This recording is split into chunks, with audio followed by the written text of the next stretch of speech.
Hi all of you, this is Gil. So in this video, I'm gonna talking about comparing 90s with today's times, 2020's decade. But the 90s decade is basically the same as the 80s on how things were. Only the 90s, like the wages was a bit higher, was a bit better, and plus the electronics was a little bit more sophisticated, and they cost a lot less, or they were costing less money to buy in the 90s decade. But it was still basically the same. We still used cassettes, although there was more CDs back then, but we still used cassettes in the 90s. I did anyway. Well, anyway, so I spent the last several weeks, or like couple weeks before, in the last month or so, like jotting down everything that I could think about what was good about the 90s and what was bad about it, and what I would say is bad about it, and what's good about today's times, and what's bad. So I'm gonna basically be reading these out, because I spent like 2 weeks on this, over the last 2 weeks, on here and there. And for this video, I'm gonna be using my camcorder. It's the Sony CF, or what is it, the CX405. But I only like to use these camcorders like for just in the house use only, basically, because it's kind of inconvenient to carry this camera everywhere I go, because a phone is what does that job. So yeah.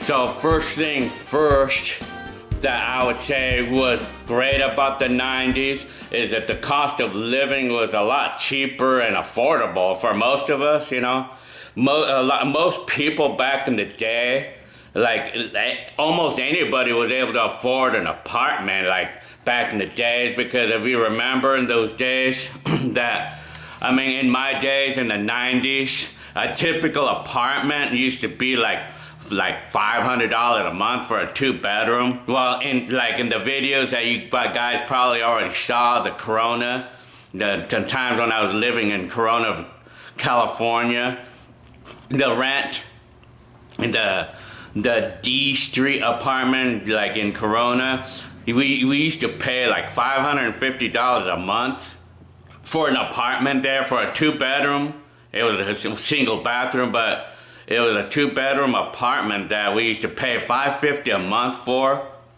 And then, apartments in Fontana and Rialto, well, Fontana in particular, because the 1996 video of my mom and Joe living in that apartment, they were paying $550 a month for that one at the time, for a 2-bedroom apartment.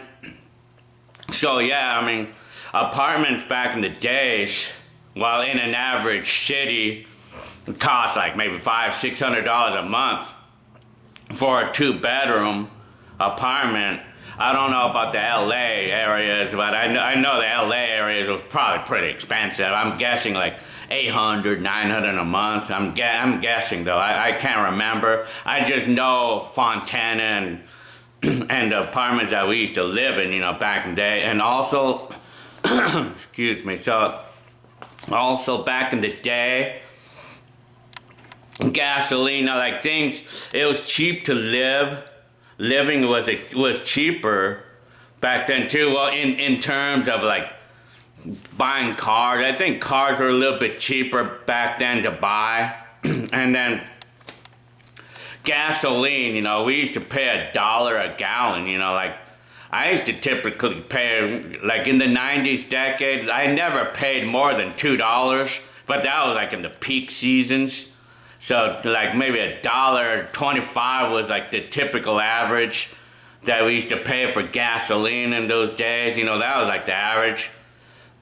And also, things like, like insurance, or I mean, other certain things are cheaper to live too. I mean, it was cheaper on other aspects too. I mean, I guess like, I think probably medical care was probably cheaper back then, or well, certain things were like cheaper back then, like fees, like fees of this and that. I mean, I can't even explain it at this point.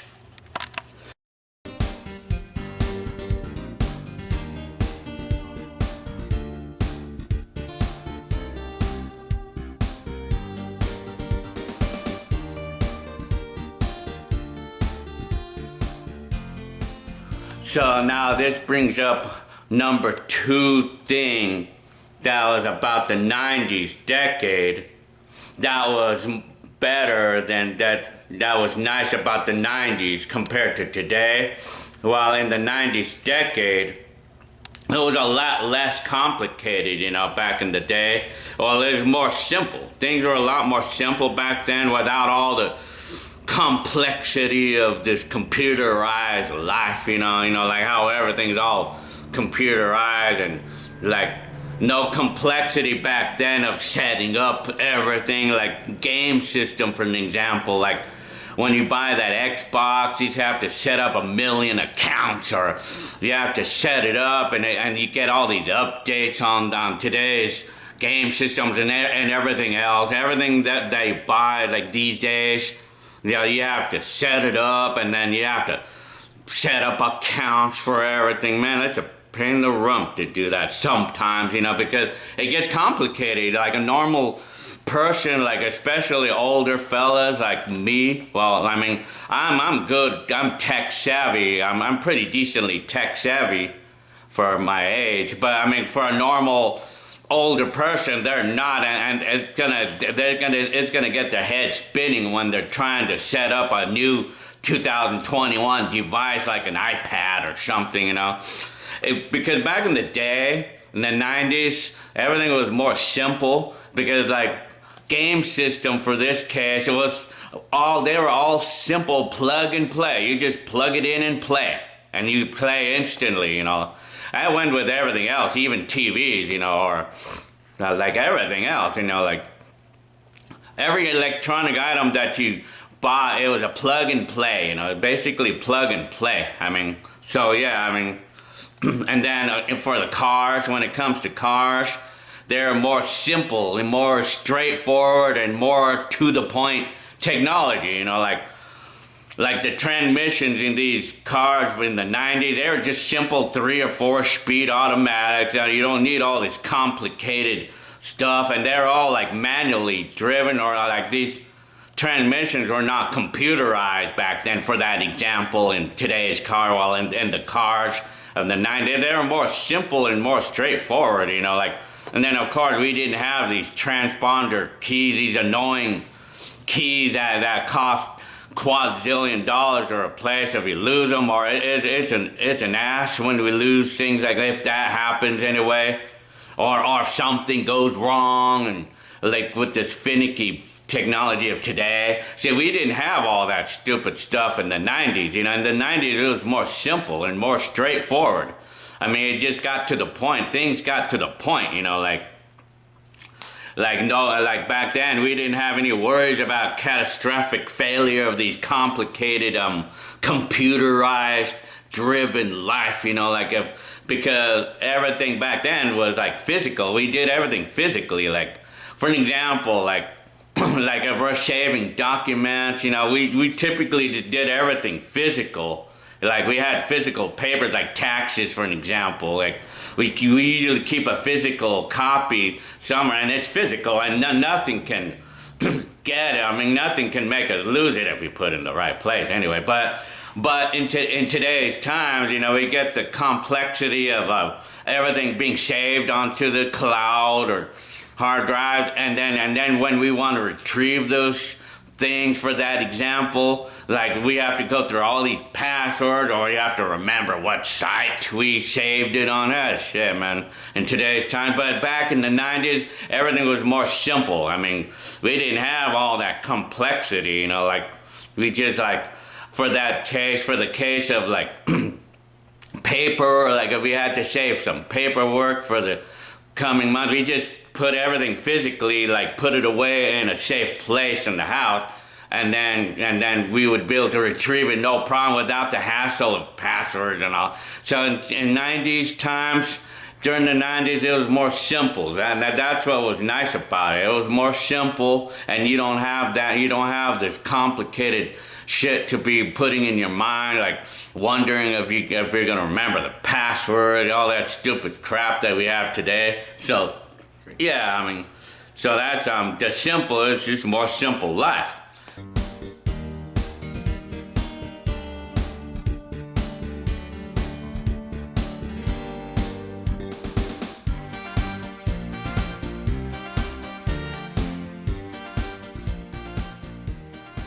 So another thing I could put up that was good about the 90s was that back then, people were more chill, because and the reason why, well, you were talking about California anyway, people were a little bit more chill back then, and you'd probably figure because, it was less crowded, it was less crowded in California, or in Southern California anyway. It was less crowded, it was not as many people living here back then, so it was a little less crowded, Then of course, people were more chill, and it was fewer people, so we didn't have as much traffic, but we had a lot of traffic in the 90s in my area anyway.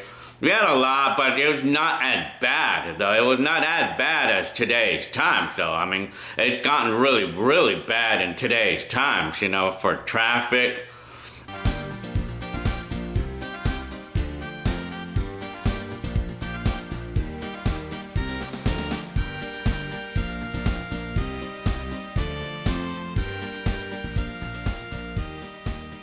Also, back in the 90s, the weather was better here. And then in the 90s, we had more rain. We had a lot of rain I don't know what happened to the weather today. I don't know what happened in California anyway. I'm talking about California. I don't know what happened to the weather, man. What happened to the rain, man? We don't get rain at all anymore, man. Global warming, I guess. That could be a scary aspect, I can imagine if it's like the way it is right now today, what is it going to be like 20 more years from now? What is it going to be like? Shit, all the things that I complain about today's times, in today's 2021 times, I can imagine what it's going to be like 20 years from now. But in the 90s, if we're talking about the 90s, good things about the 90s, we had more rain back then. The weather was better. We had more rain back then. And then, of course, people were a little bit more chill and, more relaxed. And there was not as much traffic, but it was traffic. But it was not as bad. It was not that bad, And then, of course, life was a lot more simple without all this complicated setting up of accounts with everything we buy. Oh, man, it's such a pain in the rump today, in today's time. I could never go a time without forgetting a stupid password and stuff, All the time I forget all these passwords with all these different accounts of all these different things that we set up. Shit. Man, that's an ass for that. That's what I don't like in today's time. But anyway, and then the cost of living was a lot cheaper in the 90s, And in the 90s, it was a lot cheaper in the 90s times. Because almost anybody was able to afford an apartment in a pretty decent area back then, But in today's times, only half the people are able to afford anything anymore. Even a cheap apartment in San Bernardino, only half the people can afford it, because sometimes it's going to take two families to afford an apartment these days, in today's times, Well, anyway, so those are the basic good things, cost of living was a lot cheaper in the 90s, and then the things were a lot more simple back then. No complicated computerized driven life, and no complicated setting up of accounts for everything we buy, and people were a little more chill. The weather was better, in the 90s. So overall, I mean, the 90s, those were the basic things that the 90s was great about. I mean, that was good. That's what was good about the 90s.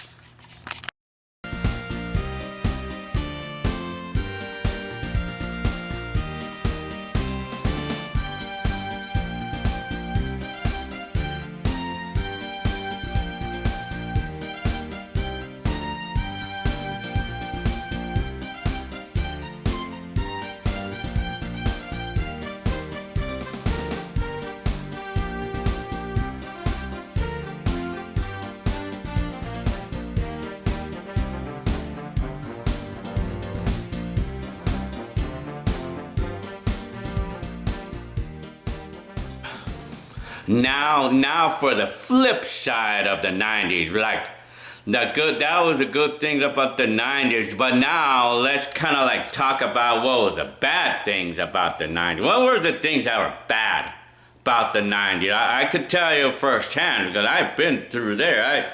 I lived in the 90s. So I could tell you what was some of the bad things about the 90s. Well, the first thing that was bad about the 90s that I would have to say was the economy. It was not strong. The economy was kind of weak in the 90s. Because back then, like, it was not strong. The economy wasn't strong. The jobs were a lot more challenging to find back then. I experienced that firsthand, especially in the early 90s when I was like, when I had the scooter accident and I spent like 8 months trying to find a job, and I finally got a job at the Pizza Hut and stuff. And another thing that was bad about the 90s was the wages. The minimum wage, or just the wages in a job, if you've ever found a job, if you're able to be lucky enough to find a job. Well, for some of us anyway, like some of us had a bigger challenge getting a job than others, but in my case, I had a big challenge to find a job because of who I am, whatever the reason that it was. But I just know that I was in a challenge. Some people were able to find jobs easy because they're like model or whatever. I mean, I'm not going to be complaining there, but I mean, because they like them, whatever. I mean, anyway, jobs were more challenging to find back then than it is in today's times. The wages sucked, man. The minimum wage back then, well, in the early 90s, if I'm talking about, like even going on through the entire 90s decade, the wages never went past like maybe $7 an hour. I mean, I think $6.75 was the minimum wage in 1999 or something. I don't know, but I know that it was cheap. The wages are cheap compared to the way they are now. The wages sucked back then, And also back in the 90s, going with the economy aspect of the 90s, I mean, like the credit was more harder to obtain, like to buy a house. If you wanted to buy a house in the 90s, it was harder to get approved on credit to buy a house. Or, I mean, it was harder to obtain credit to do anything, to buy anything, like even a credit card. I mean, although it was a little easier, it was much easier in the 90s to get a credit card in the 90s than it was in the 80s. But it was still harder. It was harder to get a credit card or to get credit to buy a house, like to have the credit, you needed it was harder to obtain credit to buy a house, like to buy a house. It was harder to buy a house back then. And of course you figure back then too, back in the 90s too, interest rates were a lot higher on credit cards and to buy a house and to buy a car, It was a lot harder. I mean, well, it was a lot higher. Interest rates were higher back then, to buy cars and things like that, house. It was hard, higher interest rates,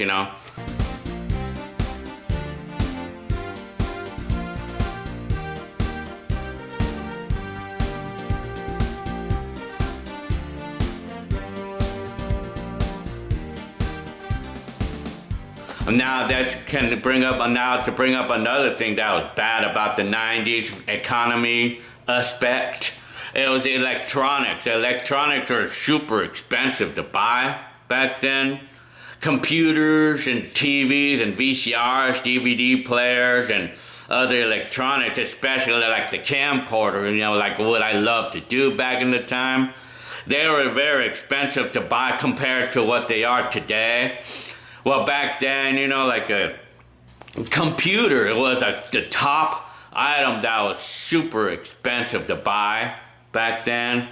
But, we had computers in the 80s, but they were just mostly like for games, like to play the games and play games on it. I mean, that's all. And then we were able to program the computer to do simple games. I used to do that in the 80s. And I still have that Atari 800 XL, and I still have an Apple IIe, by the way, anyway. So we had computers, and they were not all that expensive back then, but we were not able to do much. We were only able to just play games or a little entertainment at home only. There was no internet. We didn't have internet like on any of those computers in the 80s. Well, maybe there was, but it had to be with someone who had the same computer as you. But if we're talking about 90s, the computers started coming in, like where people could buy their computer, like and do stuff online. They started in the 90s. It probably started in the early 90s, but I just know it was super expensive back then. It was really expensive. Because Arnold, my brother, back in 1995, he bought his computer. He bought a desktop like this one right here. It's kind of like this one right here. Well, just a desktop. Like a monitor and a computer and a printer for $3,000, back then.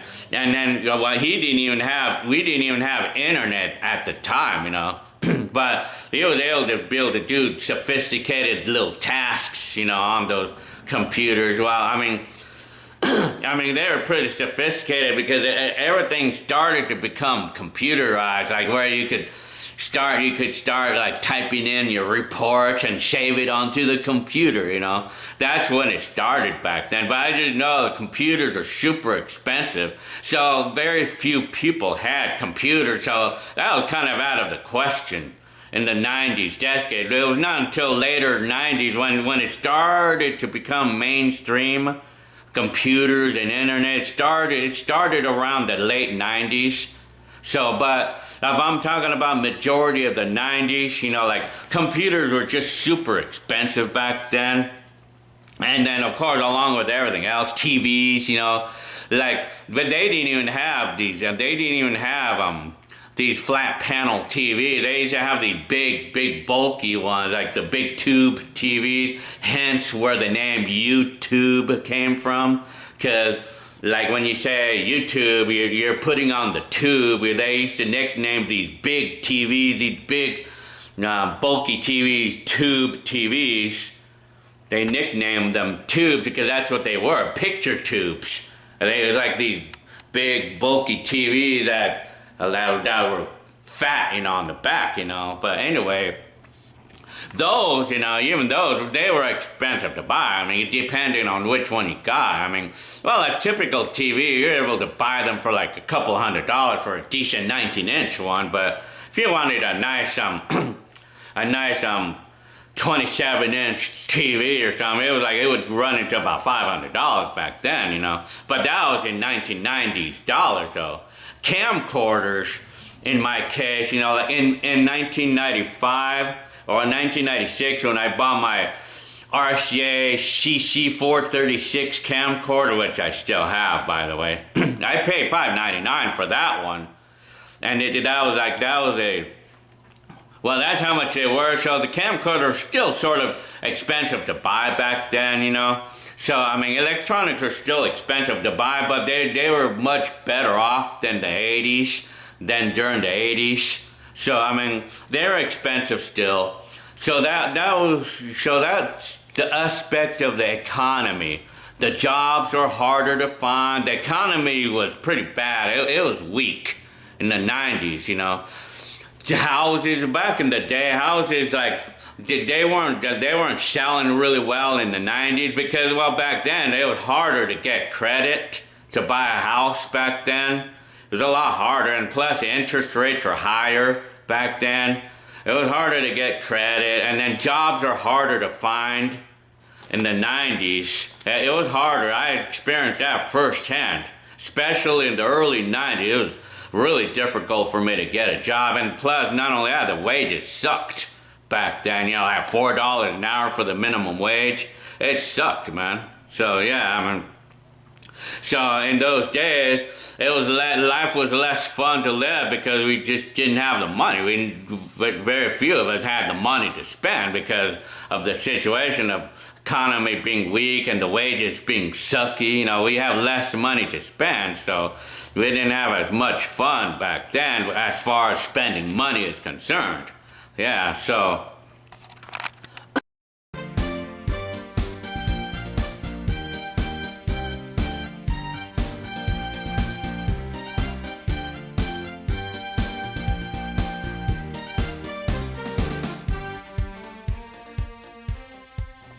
So now let's bring up another aspect that was bad about the 90s.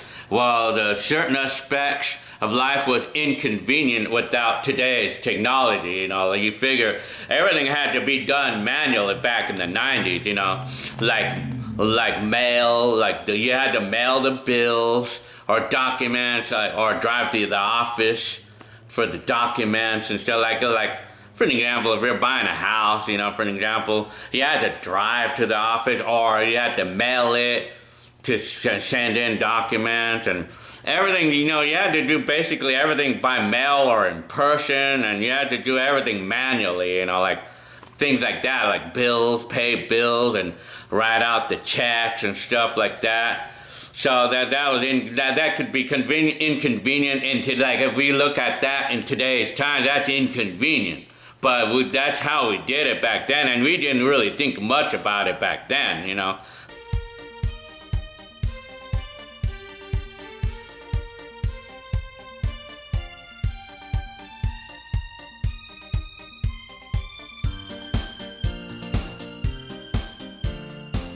So, and also in today's times, or like, that disadvantage of the 90s too. If you were living in the 90s, this is another disadvantage of living in the 90s. There was very limited resources available in ways to get things done, such as, like, if you wanted to sell a car, most of us just parked a car for sale, and that was basically how we all did it back then for a car, for an example. Or I mean, we were able to pay to get an ad placed on the auto trader, but like we had to pay and we had to pay like $30 a week or something, and it would only be placed for like 3 weeks, but it was $30 a week. You know, it was expensive to place an ad, you know, so most of us resorted to just parking the car for sale, you know, like. And for other items, like if we have some items that we want to get rid of, we needed to, if you wanted to place an ad, I mean, that costs a lot of money to do that too. I mean, so most of us did not used to do that. I mean, most of us just had a garage sale. Garage sales was like the only way to sell an item, any item that we have lying around.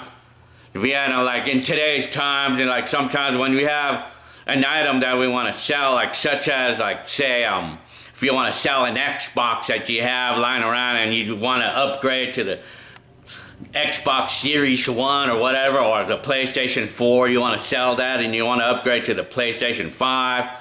I mean, in today's time, you could just simply put it on OfferUp and instantly millions of people or instantly thousands of people will see it, or hundreds, you know, I mean, hundreds of people see it, and then you're likely to sell it on the first day or on the first 2 days. But in the 90s, it was not like that, unfortunately. Only way you can hope to sell something quickly is like through a garage sale. Like but you had to wait till a day that you have a garage sale to be able to do that, though.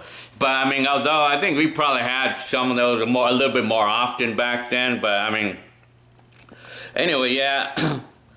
I don't, well, we have to, like, in this case, I used to have the promotion, like, with the penny saver, where they used to allow us to place an ad for free if we're selling items for less than $100. And I did a few of those, I mailed out, but the thing was that you had to mail the ad, I had to mail it, write it down, then you had to mail it. I mean, because there's nothing online back then, There's no way you could do anything online back then. You had to write it down, mail it, and then you had to wait a few days, or you had to wait a week before the ad would actually show up, You had to wait.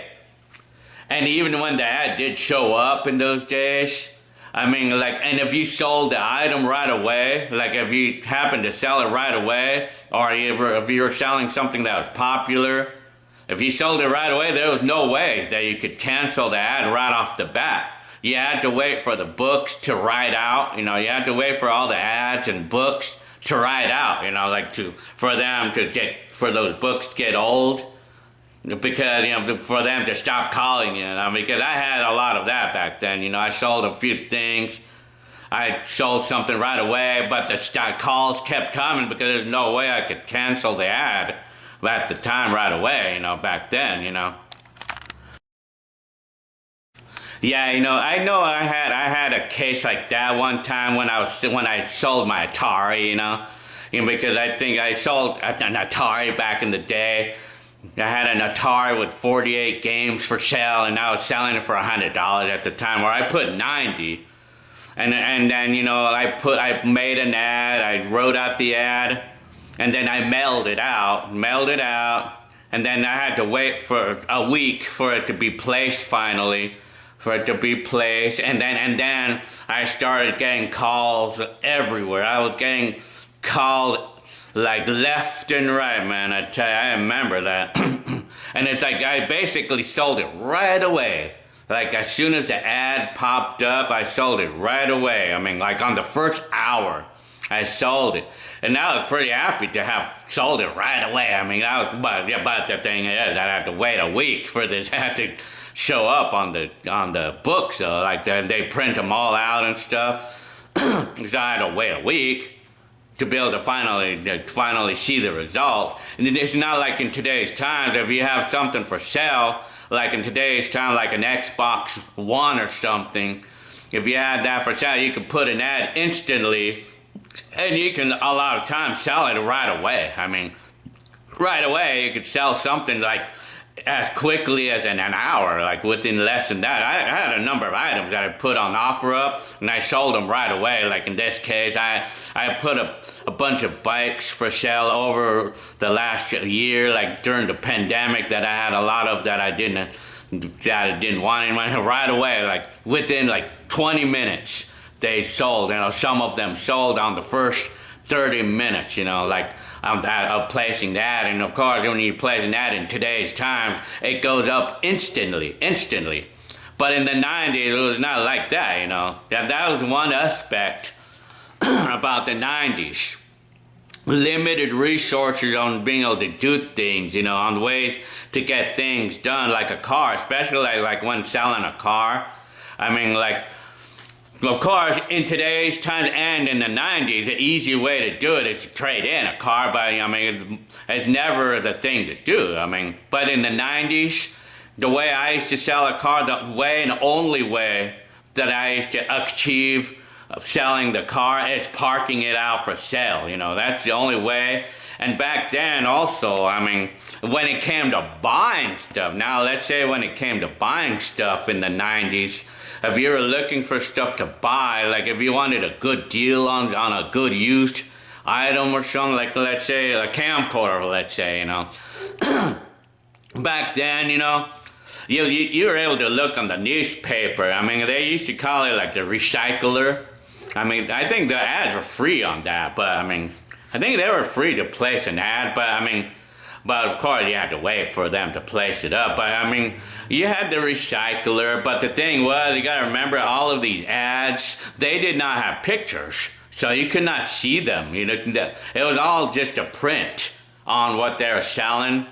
So when it came to buying a car, like we looked on the penny saver, or we looked on the recycler, or any paper, except for like the Auto Trader. The Auto Trader magazines were like the only thing that had a picture where you're able to see the car. But the thing was, it's only one picture and it was in black and white, you know. But maybe only a very few people was able to print it for color, but that was an expensive thing to do, you know. But anyway, like the front page of the recycle or the Auto Trader. But for the most part, an average person would look in the penny saver whenever they're looking for a car to buy for that exam, or we would just like drive around and like over the course of our life, sometimes we would see a car parked for sale, and then we would look at it and we would jot down the number and we would see the car. And then back then too, I mean, it was limited. It was limited number of choices back then because, I mean, it was limited to how many people had their cars parked for sale, or limited to how many cars you saw on the penny saver ad for sale. So it was limited, you know, limited choices back then, you know, when it came to buying stuff and cars and other stuff. And then, so, I mean, back then, you know, like you would look at, like, let's say that you wanted to, like, let's say you're looking for a Nissan pickup truck, so you'd go to penny saver and you look for anyone who might be selling one, but a lot of times you might come around another car, like on the penny saver ad, that you say that it's something that you like too, and then sometimes people will end up buying that car instead of the original one that they intended to buy, you know, like that happened. It happened back in the day. But in today's times, you know, if you wanted that same Nissan pickup truck, or in today's times, let's say you want a Toyota Tacoma or something, or a Chevrolet Silverado or something, then on OfferUp you just type in that and then you get all kinds of ads and you get a lot of choices there. There's a million ads for those cars on any of those cars that you pick out, and then you can see the pictures. It's pictures galore of all the cars or everything that you're selling that you want to buy in today's times, OfferUp or Craigslist or whatever. That goes with, if you want to buy an Xbox One or something, you look on the ads and instantly you're going to get a million ads, and you're going to get some pictures of it, or you're going to get the pictures of the actual item that you're going to see. Not in the 90s though. In the 90s, like when you wanted to buy something in the 90s, you typically looked on the penny saver, but it was limited choices. I mean, it was limited number of ads because, you know, people didn't want to pay to put an ad. So, I mean, if you were lucky to find an ad for like a game system, a used game system, because you don't want to buy new, then, you know, you'd be able to get it right off the bat. Or, I mean, if it didn't sell, otherwise you would be stuck with having to buy everything new. I mean, that was back in the day, you know. Of course, a lot of us, you know, would feel that it's better to buy some things used, like to save money, you know. But in the penny saver, I mean, in the 90s, it was not an easy thing to do. So most of us always had to resort to buying everything new because we didn't know where we could get a used one, and it was not even in our minds to look for a used item because, I mean, we did not really come around to penny savers a lot, or most of us did not really think about that in those days, you know. So yeah.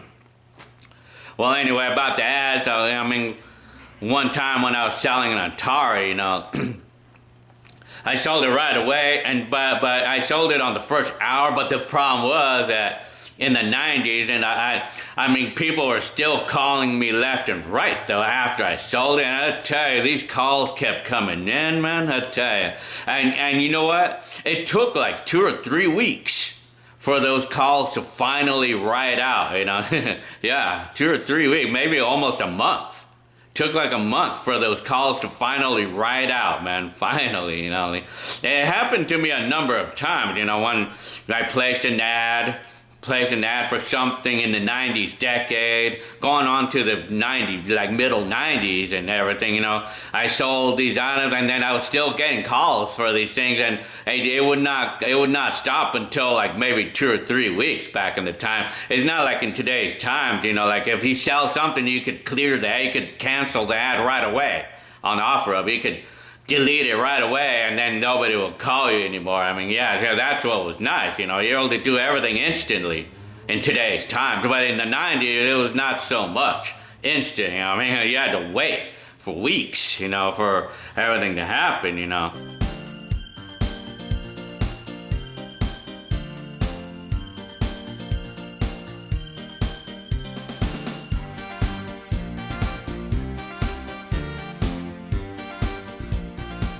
Now, another aspect of what's bad about the 90s, what was bad about it, you know, like, one thing, Googling, you know, like, we didn't have Google as our best friend. Google is our best friend today. Like, whenever we have a question about something, like a how-to, if you want to know how to do something, or even to set up today's stuff, you know. Well, anyway, like, if we want to know how to do this or that, like, for example, if we want to know how to fix our cars, or if we want to know how to patch a wall in a house, or if we want to know how to do a project or whatever, or fix something, or the cool hacks in life or whatever.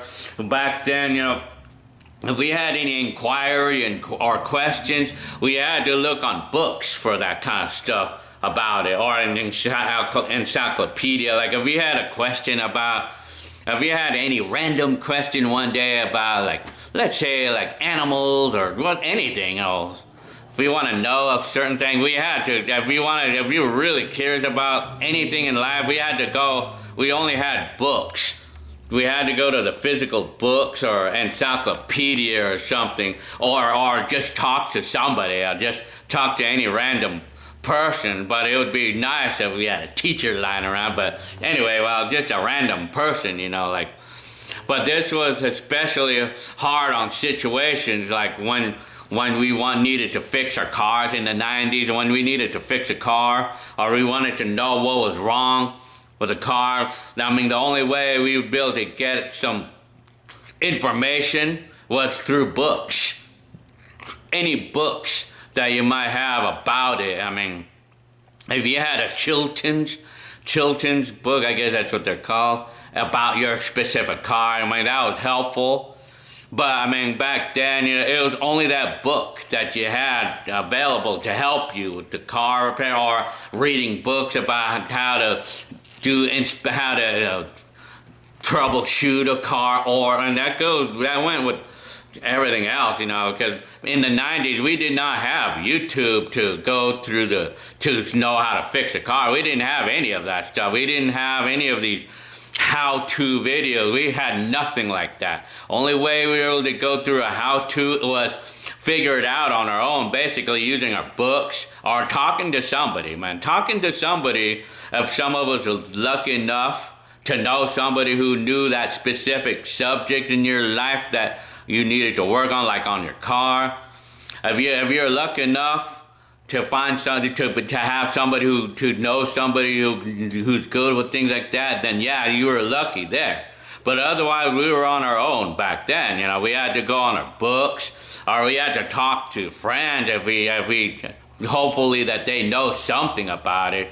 Or maybe, like for my case, you know, I used to actually call the mechanic on my phone and asking them about this and that. But sometimes they don't like to answer you anything. They just like you to bring in the car, you know. They did not used to like to answer anything, you know. But they would do a little bit of it. But I mean, but they didn't like to do that. They just liked for me to bring in the car, you know. Like, I mean, so because I mean, well, they just didn't like it anyway. Well, you figure, you know. So we didn't have, like, we basically on things like that, if we needed help or if we had a question in life, we didn't have Google back then. We were on our own, basically. And back in the days, you know, like for me, like if I had an inquiry about, one day I'm curious about, let's say, the planets or well, any random thing, you know, like, or I mean, like, for an example, like, if I wanted to know how they make basketballs, or if I wanted to know how they make tires, good luck with that. Forget about finding anything like that, you know, in the 90s, you know. You had no way of finding those certain things. In the 90s, you were on your own back then. You know, the only way for things complicated or things like that The only way you can ever get an eye on that is to go to a factory. But that was not gonna happen. But in today's times, like if you want to know how tires are made, you got YouTube. YouTube is your friend right there. That goes with everything else. Any question, any imaginable question you have about life, or any imaginable inquiry about life, you got your YouTube in today's time. You got the internet, you got your Google. Like for an example, like if you want to see, like how like the other countries live their life. You could see the videos of their life in other countries. Well, if you wanted to know an answer, like if you wanted to have a question like that in the 90s, well, only way you'll get some luck answering that is ask somebody who actually, and then even if you had somebody who knew a little bit about their country or something, the thing that they could do is show you pictures if they have any. Otherwise, they can only talk about it. I mean, that's an example of what was. So those are examples of how 90s was. Like when it came to asking questions, like here, you're out of luck. You're kind of like on your own, or I mean, it was. Now you're on your own back then. There's really no way you can get a perfect picture of those type of things.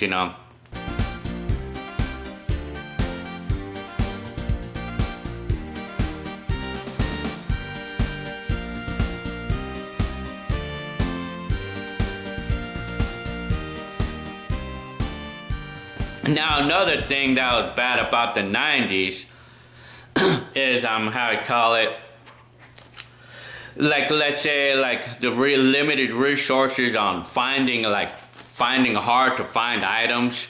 Like it was an extreme challenge to find, like certain items. Like in the case of like, let's say if you wanted to like modify your car or something, like you had to go to a special place out have these parts. But in today's times, you have eBay or like for example, another case, like when I wanted to fix my car and I wanted some parts for cheap, my only way to get that was go to the wrecking yards and find parts for cheap. But every time I would go to these wrecking yards, I mean, the car, if I found a car like mine's, all the time, all the good parts are always being taken, and it used to really piss me off, man, like my car, my Mazda 66, man, it was a popular car back then, and I wanted a part, especially these front end parts that I was wanting, all the time, like every time I go to the wrecking yards, like everything on the front end was always taken, like shit, what the hell,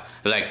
And sometimes, like I needed an expensive part one time, like a distributor. And of course, I go to the wrecking, of course, they're always taken, all the good parts are always taken right away. But if we're talking about looking for parts in today's times, simple, and it's inexpensive too. You go to the internet, eBay, and you'll find the part you want in an instant. You don't have to even bother with these wrecking yards, and they're often cheaper too. In today's time, that's how I look at it, but except for the very popular cars with popular parts and stuff, but anyway, in some of those times, the only way we can obtain some of those parts was through a dealer, like a dealer, back in those days, but, yeah, anyway. And another thing too, I'm gonna read more of this stuff.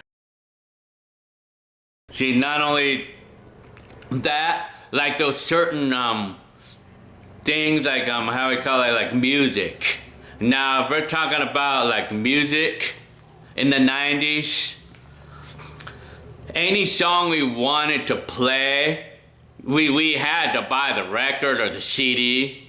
Well in the early 90s they had records, but CDs, and if we wanted to play a song, like we had to buy the CD or cassette, or we could record it off the radio.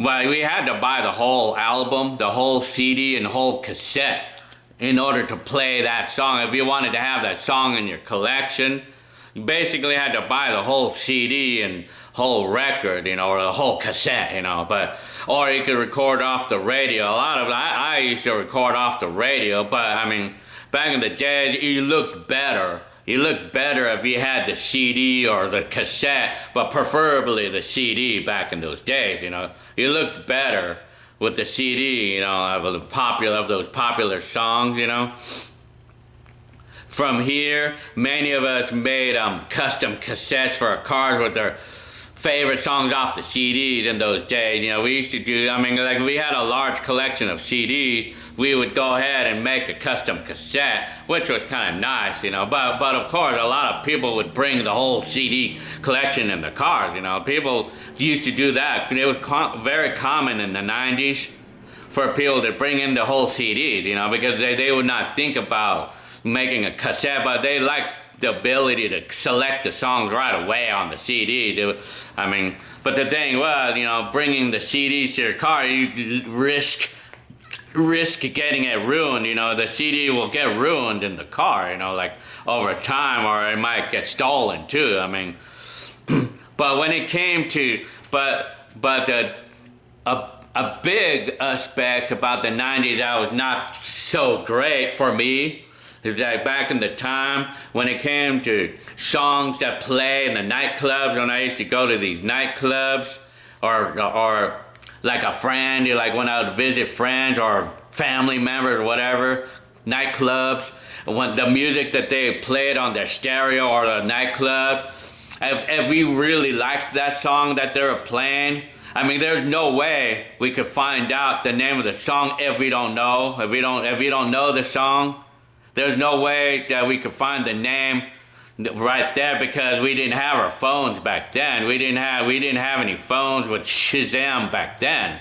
If it was a song that they played in the nightclub and we really liked it and we started to really like that song, the only way you would be able to find out the name of it is to ask the DJ. Or you can ask the friend that's playing the song. We had to ask somebody what's the name of that song. Or maybe, if it was a friend gathering, you could go to their stereo and go see what CD it is that's playing. But either way, you had to ask somebody, to find the title of the song, or else if you don't ask, and especially if the song ended. Just as the song ended, if we didn't ask the name of the song, then we're out of luck, because they're not gonna be able to know. Nobody's gonna know they're not gonna remember what song was playing, So, but even if we did get the name of the song and stuff, especially the nightclub music, they were not always easy to get. We had to find the CD. Yeah, we had to find it. For the nightclub music, it was extremely hard and almost next to impossible to get them. Because the nightclub music, they did not used to play those on a regular, the music they play in the nightclubs, they did not used to play them on the radio. So,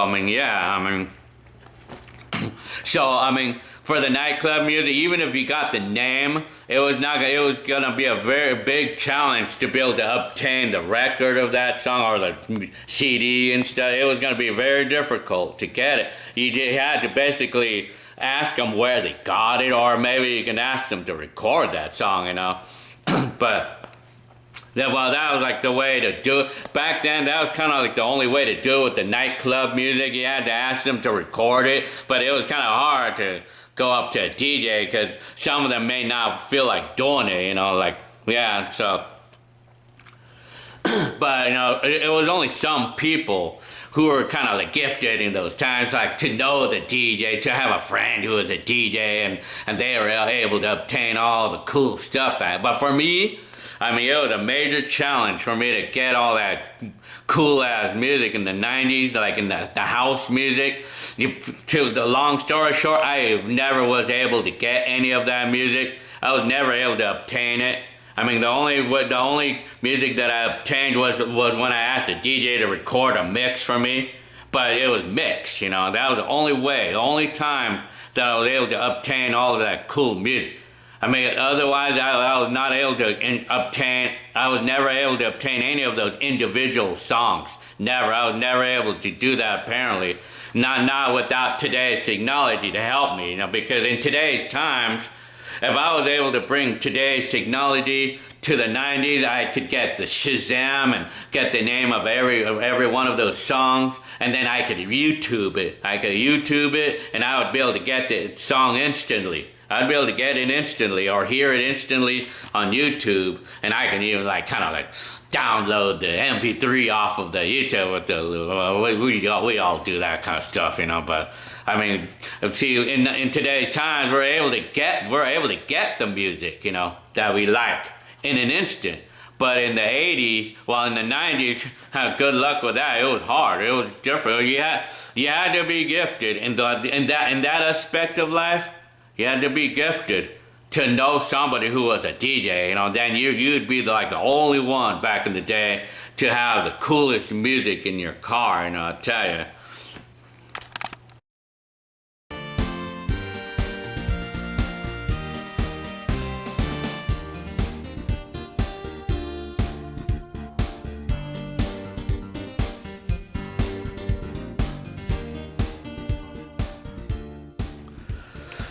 Telling you. So another aspect of the 90s decade was, you figure the picture albums and music CDs, video memories, etc. The collection of our memories, the pictures, CDs, and music were bulky and cumbersome, back in our day. I mean, basically, we were never able to bring all of my collection of music or memory, my videotapes or my pictures.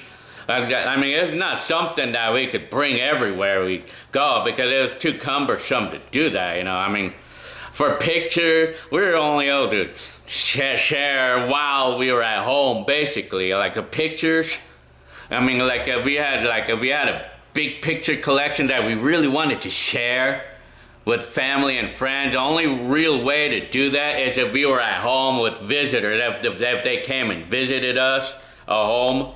I mean, that's the only real way. Otherwise, we could not take them to a club and share only maybe your favorite pictures or something, able to do that. I mean, you could not. It was not something that we were able to bring everywhere we go because it's too cumbersome to do that. And plus, you don't want to lose your picture collection, And so, I mean, we could not share it. I mean.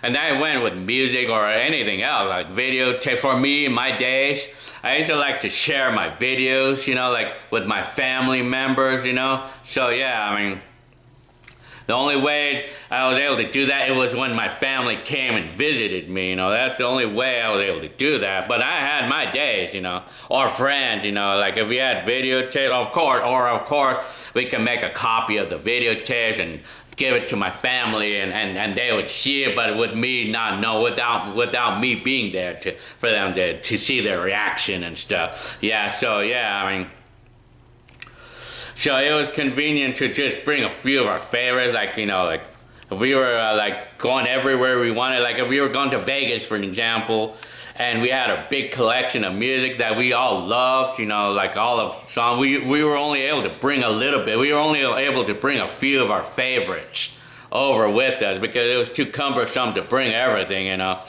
So, I mean, not only that, the high risk of losing, if we don't want to lose our CDs, or especially my home videotapes, my family videotapes or family pictures, and then my music collection and stuff. You don't want to lose those. So, I mean, And for the pictures in the 90s, we had to develop those things. It was nothing like today's times.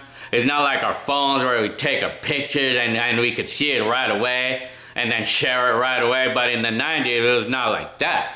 Pictures, we had a camera. We had a separate camera for that, and it took a film. It took a film.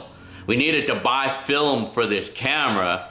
And then when we took our pictures, the thing was that what was bad about the 90s, we could not see the picture that we took. I mean, we had to hope that it was gonna come out good. I mean, because we cannot see whether it's gonna come out good or not. I mean, so, but if we wanted to guarantee a good picture, we needed to buy a good camera, a good quality camera, like a picture camera. But these took film, like we needed to buy film for the camera. And so we would take pictures, and then we had to get them developed, We had to get the pictures developed, like we had to pay typically $5, to get them developed, and we had to wait a week for these pictures to get developed, And so, and then we would get them, and then we had to pay. I mean, I think it was like $5 if I remember, $5 to $10 or something like that to get like 24 pictures developed, And then some of those were gonna come out bad too. I mean, see, the thing is that we didn't know if they were gonna come out good or not, but for the most part they did, But we were very limited on how many pictures we could take, because if we were going to take a lot of pictures, it was going to get really expensive.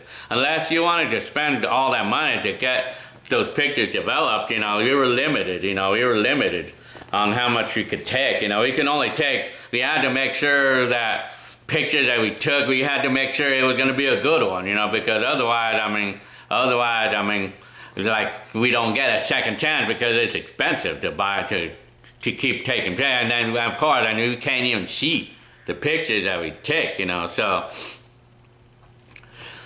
so all in all, in today's time, well, back then, like, we had our picture collection, and like, we were able to share them only when family came over, and we had a lot of days, our sessions when family would come over.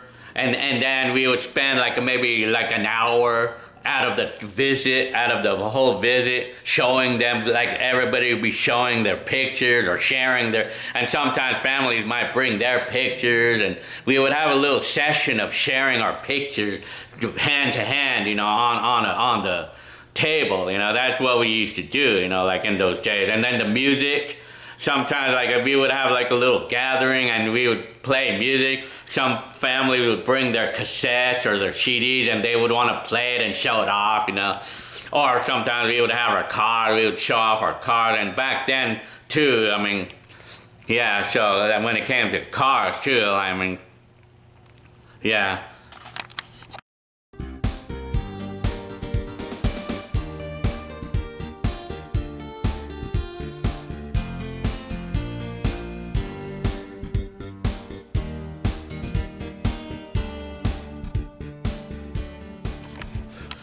But if I'm talking about how I used to store my pictures and videos and stuff, well, we all of our video collection, in my case, my family video collection, I had a lot of videotapes at this point of my family videos, because I love making videos of cars and streets, and I loved doing that in the 90s. So how did I used to go about storing them? Well, I used to store them on cassette. I used to just store them all on the cassette. That was the only way I was able to do it.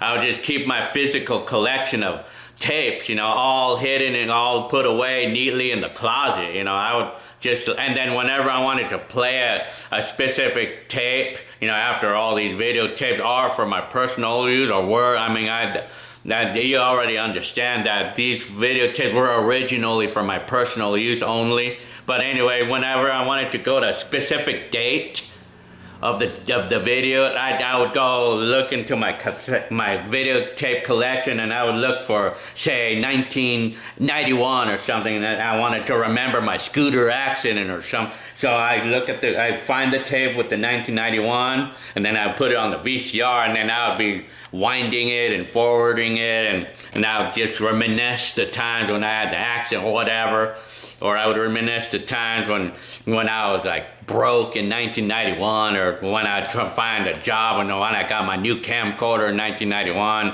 recorded teenagers of 1991, whatever.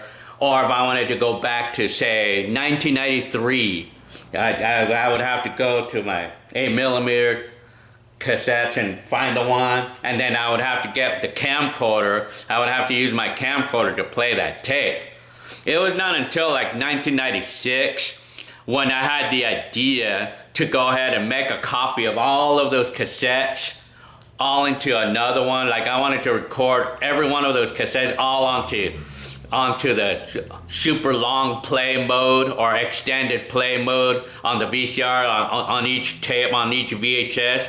I wanted to copy everything onto a VHS, onto like about maybe 50 VHS tapes that I had. I wanted to copy everything I had. It took about maybe 30, more like 30 VHS tapes to get everything, but I recorded everything on the super long play mode, so that way I could combine a lot of tapes into one, you know?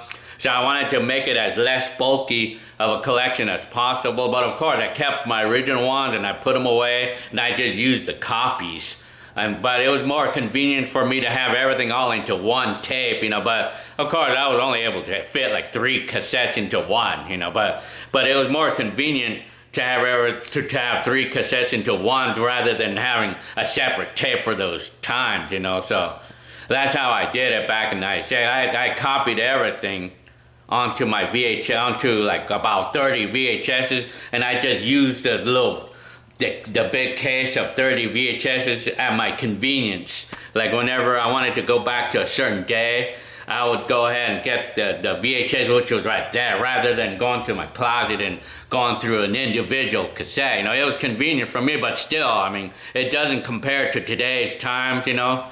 But anyway, so overall, like, we had the picture collections and we had our music. Everything was all physical. We had all our physical CDs and cassettes, and whenever I wanted to play music, I had to go to each cassette that I had the song that I liked, or CDs, or sometimes it was convenient for me to make a custom cassette, get a few of my cassettes, or get a few cassettes and combine getting all the songs that I like off of each cassette, and then make combine it all into 1 or 2 tapes for convenience. It was convenient for me.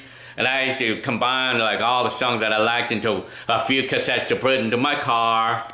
And I wanted life to be as simple as possible in terms of storage of stuff, you know.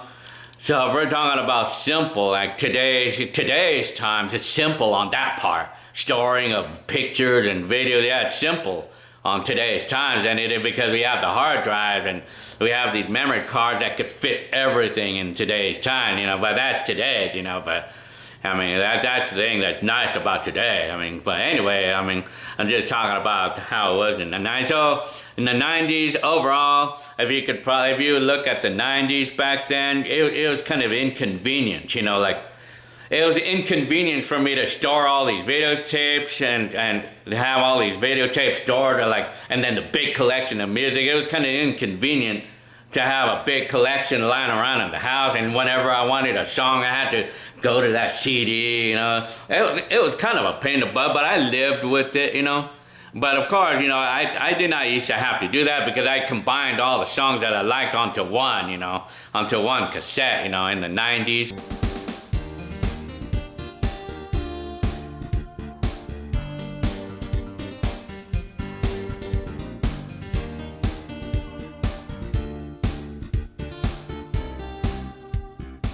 Now here's a big one right here. Here's a big thing that was bad about the 90s, and you guys could probably all agree with this. Well, the bad thing about the 90s was the interaction with the world and being heard. That was a major challenge in the 90s. I mean, in the 90s, being heard, like if you wanna be heard about anything, if you wanna be heard in the 90s, you know, it was something that was a major challenge in the 90s, because like the only way, like being noticed or wanting to be heard was quite a challenge, major challenge in the 90s. The only real way that this was able to happen is with family or friend gatherings. That's the only way. It was like really, or hangouts, like if you had a regular place that you hung out, like a bar. I mean, if you had friends, regular hangouts, like if you had a regular friend hangout, you had to interact with people. You actually had to interact with people in order to be heard. That's the only way back then that you're able to be heard, or like being heard or being noticed. Just being heard, really. I mean, like that you had to enter. You had no choice. I mean, that was the only way. You had to. It was very limited. It was only limited to your home or these places of. To your home or places of hangouts on the regular. Thus, at the same time, we all had to interact in person, like I said. Other than that, by phone was the other way. Was the other way, pretty much the only other way, really. I mean, that you can be heard. Like if you talk, you could talk to your friends on your phone, or you could talk to another friend on the phone too. I mean, you could tell them this, or like for example, like if you got a new car. I mean, like if you want to show off that new car that you just bought. I mean, or that new game system or whatever that you do. The only way to hope it is to physically go to those hangout areas, of family gatherings that happens only once in a while, like the game. If you got a new game system, like you could bring your game system. That's the only way you can really show it off, like to these family gatherings, or friends, go to a friend's house, or but this type of thing only happens once in a while, but I mean, the new car, if you had a new car,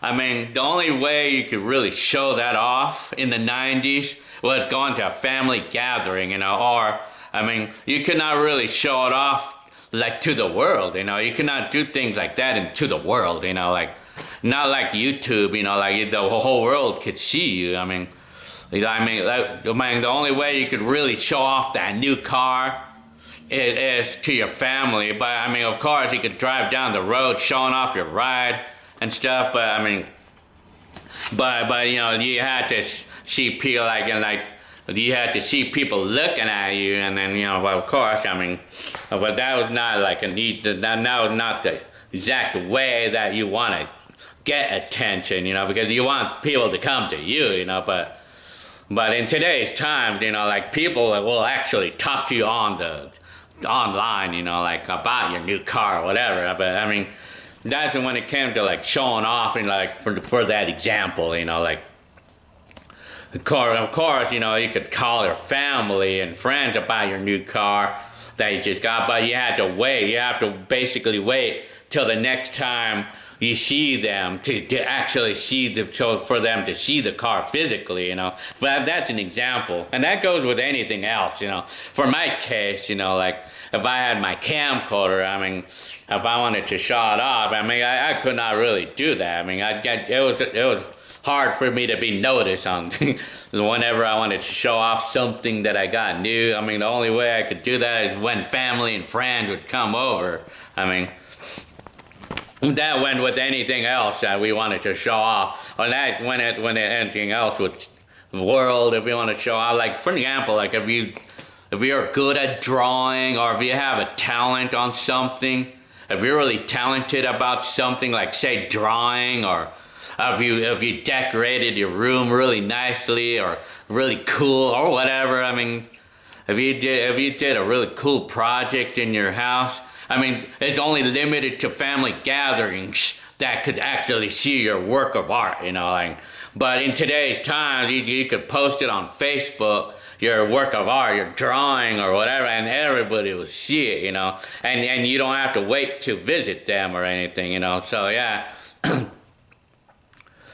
Yeah, I mean, it was a bad case of this when we had something not possible, not portable. I mean, it was a bad case of that when, in the 90s, if we wanted to show off something that was not portable, such as my stereo, that cool-ass stereo that I used to have, and I mean, if I wanted to show, I got my stereo, and I had a lot of pride on my cool-ass stereo system that I had. Only problem, though, the only time that I was ever able to get someone impressed was for somebody to go in the house, that's the only way. But on today's times, I could take a picture of it and share it on Facebook, and everybody will see it, and I'll feel like everybody is seeing my house, and that's what's nice about today's times, like it was only limited in the 90s, so to family gatherings that we could show off that stereo or that especially items that were not portable like that, that's cool ass stereo for that example.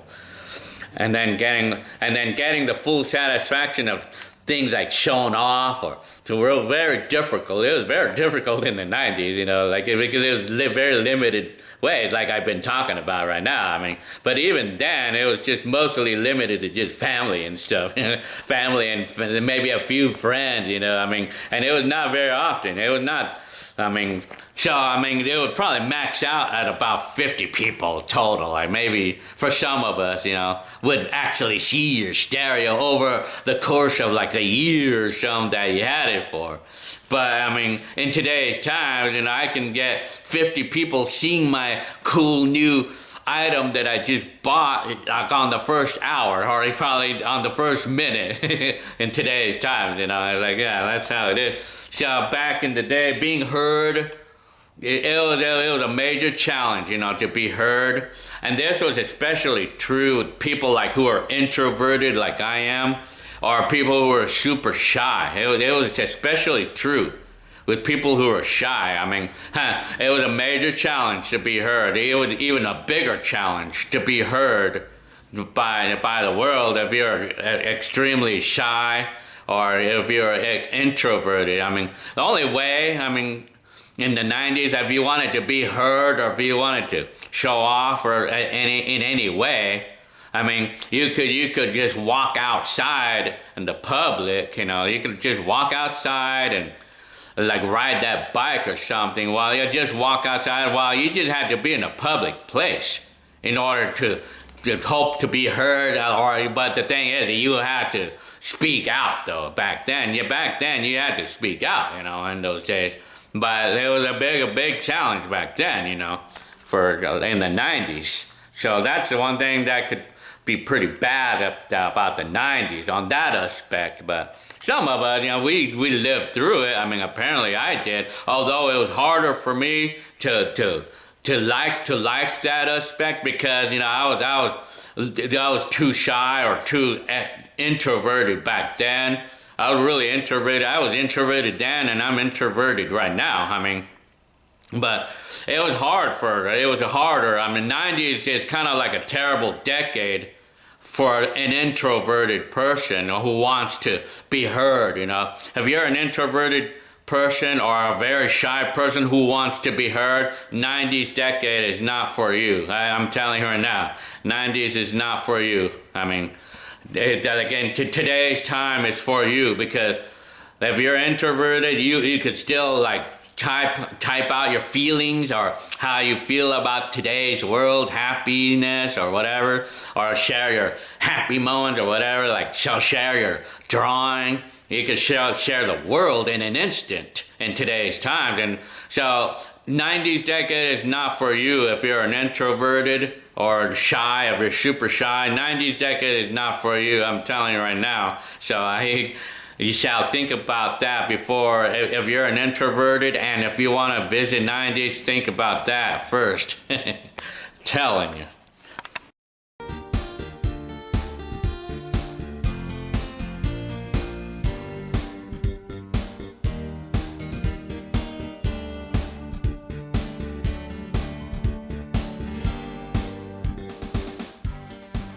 So now the one last thing that was a disadvantage about the 90s decade is, now here's another one. Here's a pretty significant thing that was pretty bad about the 90s, I would say. Well, keeping in touch with your friends and your family, and the like, especially the ones who we lost touch with over the years in our school years, like in the 90s decade. For my case, in the 80s, I had my best friend. I had a best friend, his name was George Diaz in 1981. And there was another person that was one of my best friends in 1981. Now, his name was Gilberto Ramirez. And back then, like like I lost touch with them over the next few years, like in the 80s. And then of course, like even in the 90s, like after I graduated out of school, I moved out of West Covina in the 90s. I did not, apparently, I was like the shy kind. I was too shy, and I was a little excessively introverted back then. So apparently, I did not gain any like close friends in my high school years. Unfortunately, of course, I had some friends. I had some people in the high school years who were good, who were nice to me, and they loved to talk to me and everything. But sadly, though, I did not jot down their numbers or anything. So sadly, in the 90s, like I lost touch with all of the people then. Like. Even going on to like the times from the teenagers 1991 video, like everybody moved eventually, and we lost touch, eventually we lost touch with our friends and in the school, and then apparently sadly in the 90s decade we really didn't have any way of being able to track them down and finding them. Especially if it's been a long time, there was not much of a way. Back then in the 90s, the only way is to hope maybe, maybe if they still lived in the house and if you visited their house, if they still lived there, or if you could write to them or something, if they happened to still be living there. But if not, and if you didn't get their number, or if you didn't get each other's address, you're kind of like out of luck. You're kind of out of luck back then, keeping in touch. And then with family too. Like if you have family, most of us are gonna have family that live far away, like in another country. Most of us do. A lot of us do, or even just like far away from here. In my case, Hector. Hector lives in Vegas, and I live here in California. So getting in touch with family, the only way. If we're talking about like family, friends, losing. If we lost touch, we were kind of out of luck on that. On tracking them down, because we didn't have any Facebook back then. To try to type in their names and see if they pop up. Not like in today's times, if you kids today lost touch with your friends, like your best friends, like in your school from like say 5 years ago. If you remember their names, it's a very good chance that they're gonna pop up, and then you instantly can say hi to them right away. If you remember them being your best friend back then, and then you'll be able to keep in touch with them, back then, that's today's time. You have a chance, at least you guys have a chance of finding this person. You have a much better chance of finding your best friend back then from like 5 years ago today in today's times, but 5 years ago from the 90s decade, if I was talking about 1995, for an example, like if I wanted to like say hi to any of the friends that I had in high school years, I was out of luck there because I had already moved out of the West Covina, and I had no idea where any of those friends or any of those people I knew would be at. We don't know where they have, because if we take too long to keep updated, like they'll move, and then we don't. And in the 90s decade, you're kind of out of luck. Because there's really no way you could track them down if you didn't get updated information, Some people, though, I heard was able to track them down, but sometimes it took them like 2 years for them to finally track them down, you have to be very lucky on that part, like in those days, And then, but now when it comes to keeping in touch with your family members, who are far away in particular, the only real way to be able to keep in touch with them is by phone calls. Just like regular phone calls, like on the speaker or on your phone, no video. There was no videos at all. There nothing like that back in the 90s. You didn't have FaceTime. We didn't have any of that. So long distance calls, or you can mail letters, you can mail letters in the mail too.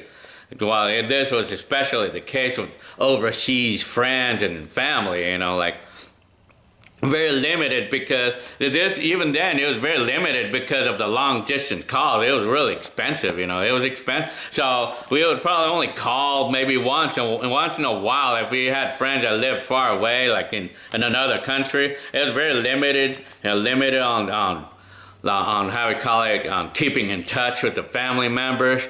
Because the calls were expensive, back then. So we were only able to do that for once in a while, and we didn't.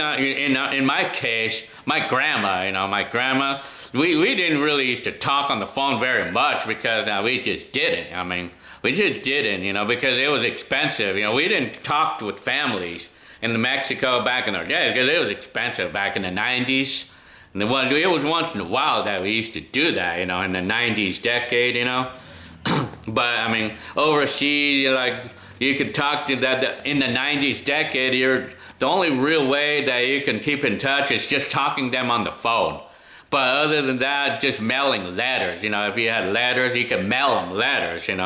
But for some of us, like a creative way to do that is to send a videotape. I've done that before. I've done that before in the 90s. That's a creative way to keep in touch with family and letting them have, but the thing was, it was limited to just me sending the video because only I had a camcorder, because nobody else really had one in the 90s because they were expensive back then, and not everybody, wanted to pay a lot of money for one. Well, anyway, that was a creative way to do it, but for the most part, for the average family, just talking on the phone or like on the landline, like when you're home only, you can only do this when you're home.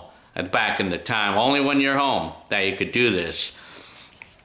On a landline, only with the phone on the wall, you're only able to do that, and only like when you're ready to do it, of course, in back in the day. So keeping in touch with the family and best friends, who happen to kept updated, and you're able to, find each other, keep updated on whereabouts of each other, and the phone, basically just a phone or writing letters, basically was the only way that you're able to keep in touch, but now in today's times, keeping in touch is very simple now. Keeping in touch with the family, you could video call them anytime you want now. In today's time, you got FaceTime. Or, you got your FaceTime, and you could video call them anytime. You could say hi to them anytime you want. Interaction is nice now in today. While keeping in touch is nice now. And then you can actually see a video of what they're actually doing in today's time. Because in the 90s, we didn't have that. We did not have that in the 90s. We didn't have anything like that in the 90s. But in today's times, it's like the Jetsons, it's like the Jetsons. We have the video screens, and we can see their face, and we can actually see their surroundings, and then we can even see their kids in the background in today's times, That's what's great about today's time. That's nice, in today's times. I tell you, if you were in the 90s, you probably would not want to experience that in the 90s, because it would be very difficult to talk to your best friends. If you had a best friend who had to move or something, or went to the service or something, or there's really no way you could talk. The only way, like I said, was talking on the phone. But you had to be home at that time. So yeah. Yeah, in those times. So this wraps it up for what I have to talk about the 90s, the good and the bad. And apparently I feel like there's probably more bad things about the 90s decade than good things, back in the time. That's me though. There's more negative things about the 90s, but the thing is, we were able to live with it though. But the ultimate good thing that was about the 90s was, the economy. The economy sucked back then, but the only thing that was good about the 90s was it was inexpensive. You know, the housing was a lot cheaper back then, and the gasoline and price of living was cheaper back then. It was a lot cheaper back then, you know, I'll tell you, you know. So, yeah, I mean, and then of course, you know, yeah, I mean, yeah, and then of course, you know, like I'm trying to go through my paperwork right here of all the things that I said here, you know, all the things that I'm talking about, you know. Because it's very complicated to answer this question, you know. So anyways, yeah, I don't even know where my paper went. 90s, you know, no, it's over here. Anyways, so about the 90s decade though, I mean, see, the cost of living was a lot cheaper back then, and it was a lot more simple. I mean, we didn't have all the complicated technology and shit, you know, and then the cars, you know, we didn't have the complicated stuff that we have in today's cars, you know, like the key, those transponder keys and shit, you know, like all the crap, you know, that we have. Well, anyway, so like about that was the nice things about the 90s, and the weather was better back then too. But of course, you gotta remember that the quick bad aspects about the 90s, I mean, the economy sucked and the wages sucked. Electronics was expensive, and then we had bulky home video or family video collections and bulky pictures, and it was impossible to be heard like efficiently, so to speak, you know, like we could not be like, it was 90s decade was a terrible time for an introvert or a how they call it, or shy, someone extremely shy or introvert. 90s decade is a terrible decade for that. Yeah, so, and then basically, I mean, those are the bad and the good. I mean, the first thing that I would say is great about the 90s is, the first thing that comes to my mind is it was a lot cheaper, living was cheaper, a lot cheaper, and plus it was a lot more simple. Without all these complicated passwords that we have to remember for everything, you know, and the complicated technology of everything that we do is like we have to do it by computer and the password, I mean, simple. It was less expensive to live, and it was more simple, a lot more simple. So that wraps it up for the 90s, the good and the bad. All right.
Hi YouTubers. So now I could talk about today's decade. How do I compare today's, or I mean now we're talking about in today's times, today's decade. So like how would I say, like what would I say about today's times, what's good about today's times and what's bad about it? Well, in today's times, as of May 29th, 2021, like we're still in the pandemic and all that stuff, but it's almost over. But anyway, talking about the general life, like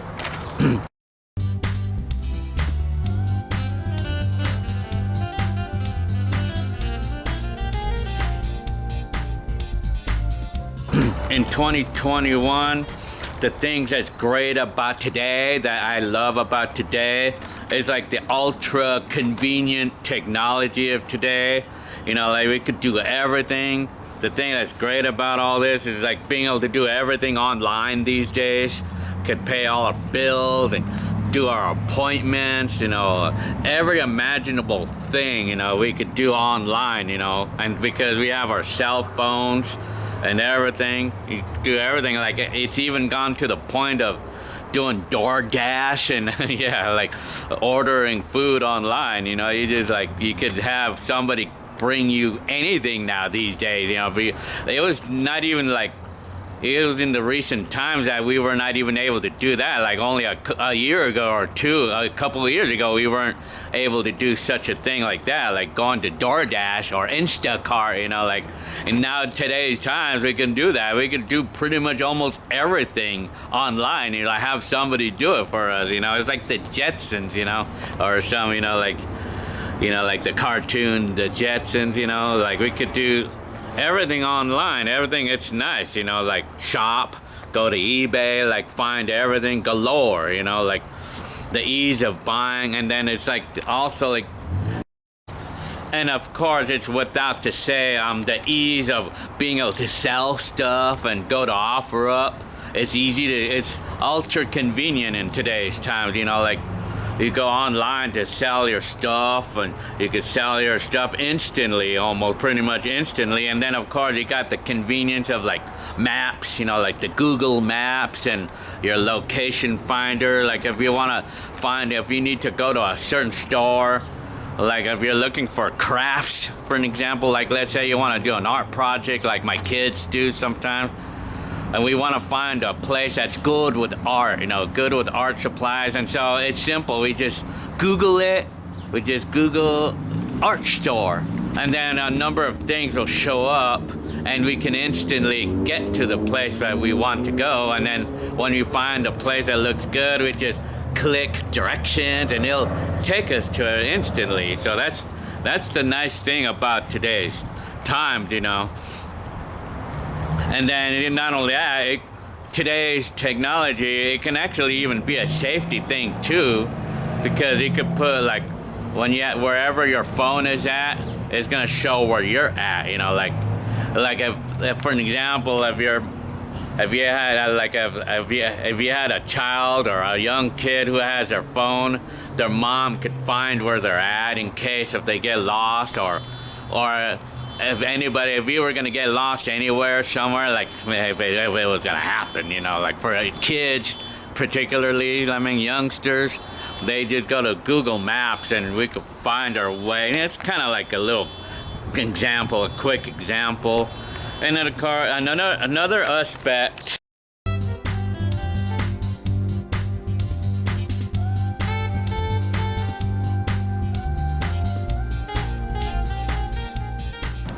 Another aspect about today's times, today's decade, it's the vast amount of resources available to do things, like to be able to get things done, or like researching and getting things done. Research, or like a vast amount of resources available. It's at your fingertips, your phone, your phone.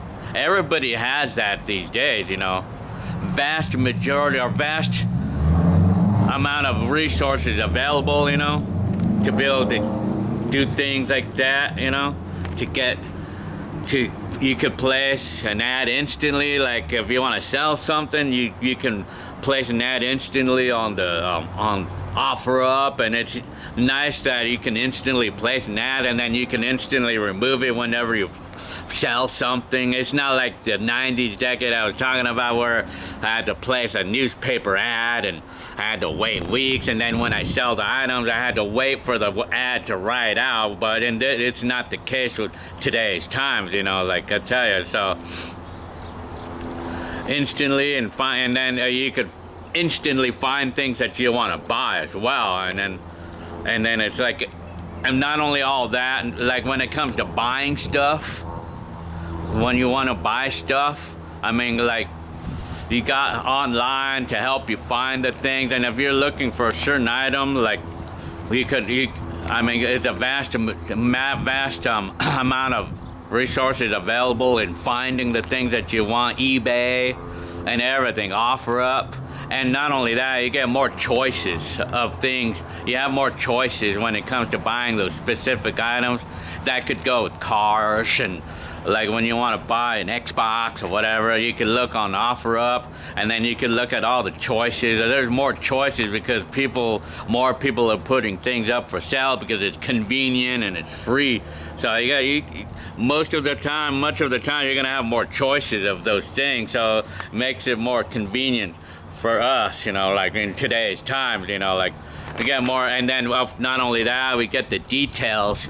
We can put more details, like more pictures. We get detailed pictures of the ads when it comes to buying stuff, you know, like when you want to buy stuff online, when you buy stuff, you get pictures and detail, not like in the 90s where all you had was a printed ad, you know, and you were dependent on what they said about the items. Right? In these days, like, we get the convenience of like looking at all the pictures that's available, you know, like we get all the pictures.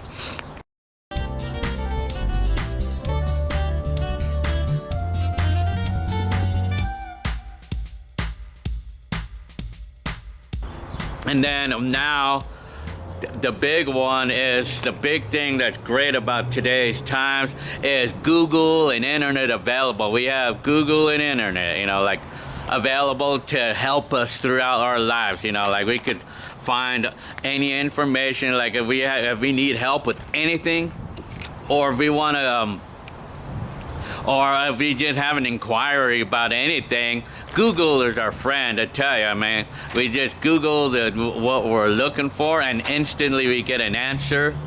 And that can go with things that are hard to find, you know, like on eBay. You Google it, I mean, you can find the stuff.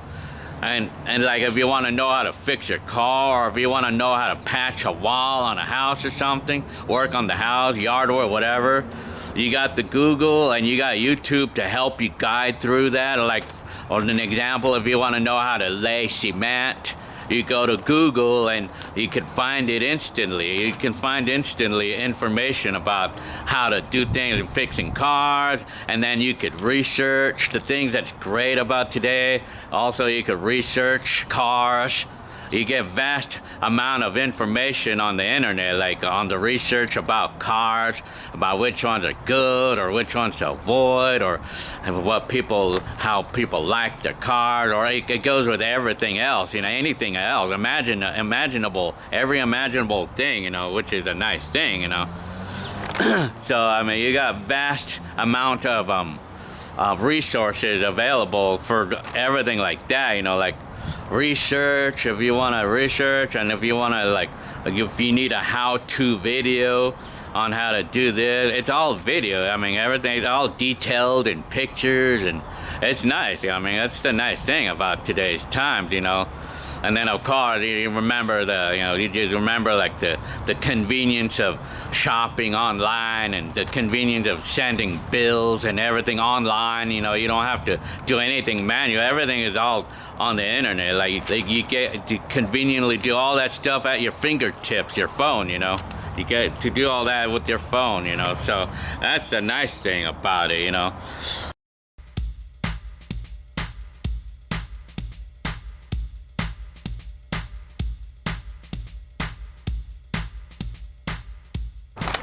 Now for one of the coolest things and the neatest things and a great thing about today's times versus the 90s is like the ability to keep in touch with your friends and family.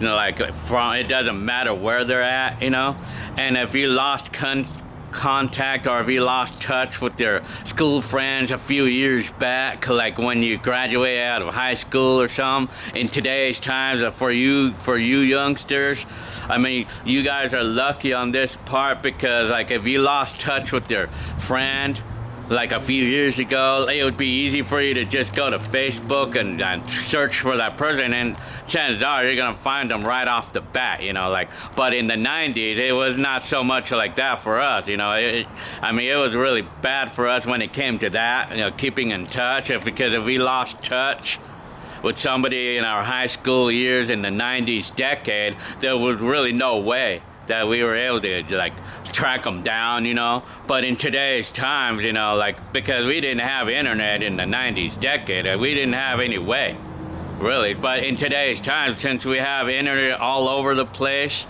we go to Facebook and everything, and we could find the person, we could find them, like long time and long lost friends these days, even us, even me. In the 90s, like even me, like the people who I lost touch in the 90s, I actually got a hold of some of them in today's times, although not everybody, not everybody apparently, but I guess maybe the people, like the very old friends that I had way back in 1981 in particular, Gilberto Ramirez I was talking about earlier, and then also I was talking about a best friend I had. His name was George Diaz, and I tried Googling them, but I guess they're probably too old, I guess some people like growing up so used to the old technology, like some people do apparently. But anyway, keeping in touch with people and stuff,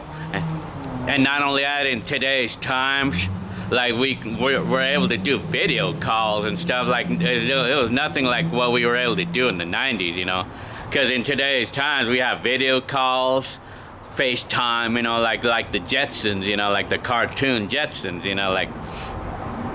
So yeah, that's what's nice about, that's one of the big things that's nice about today's times, and then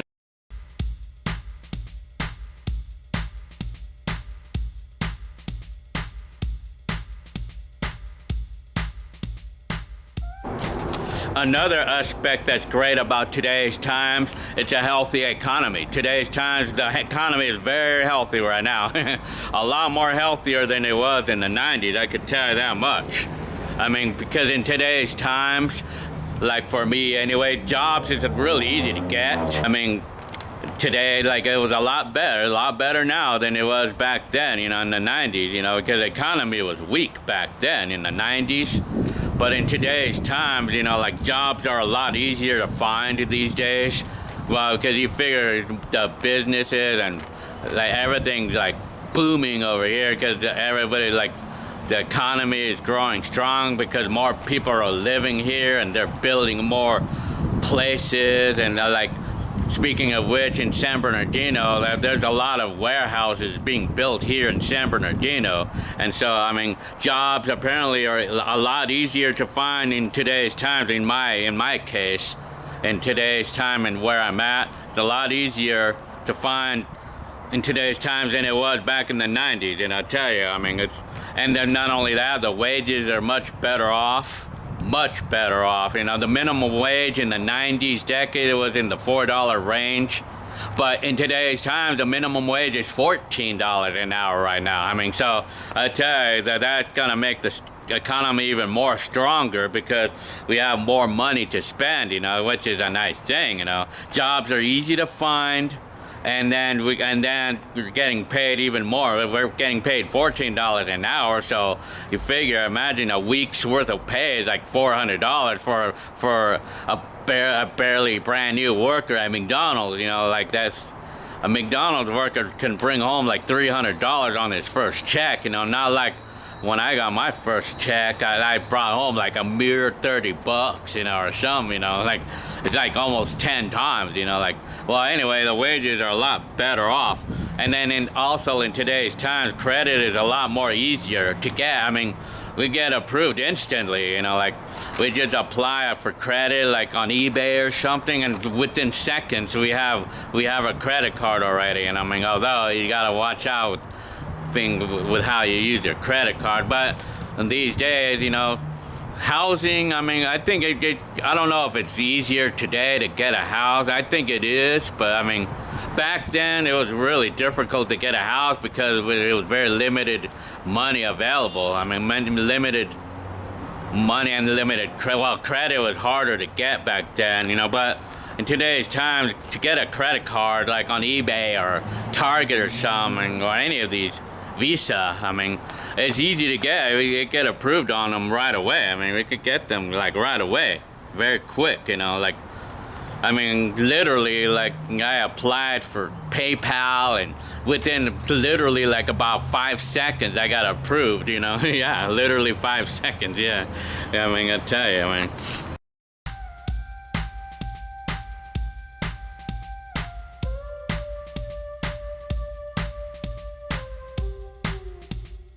Another nice thing about today's times is electronics. Dirt cheap to buy compared to what they were in the 90s.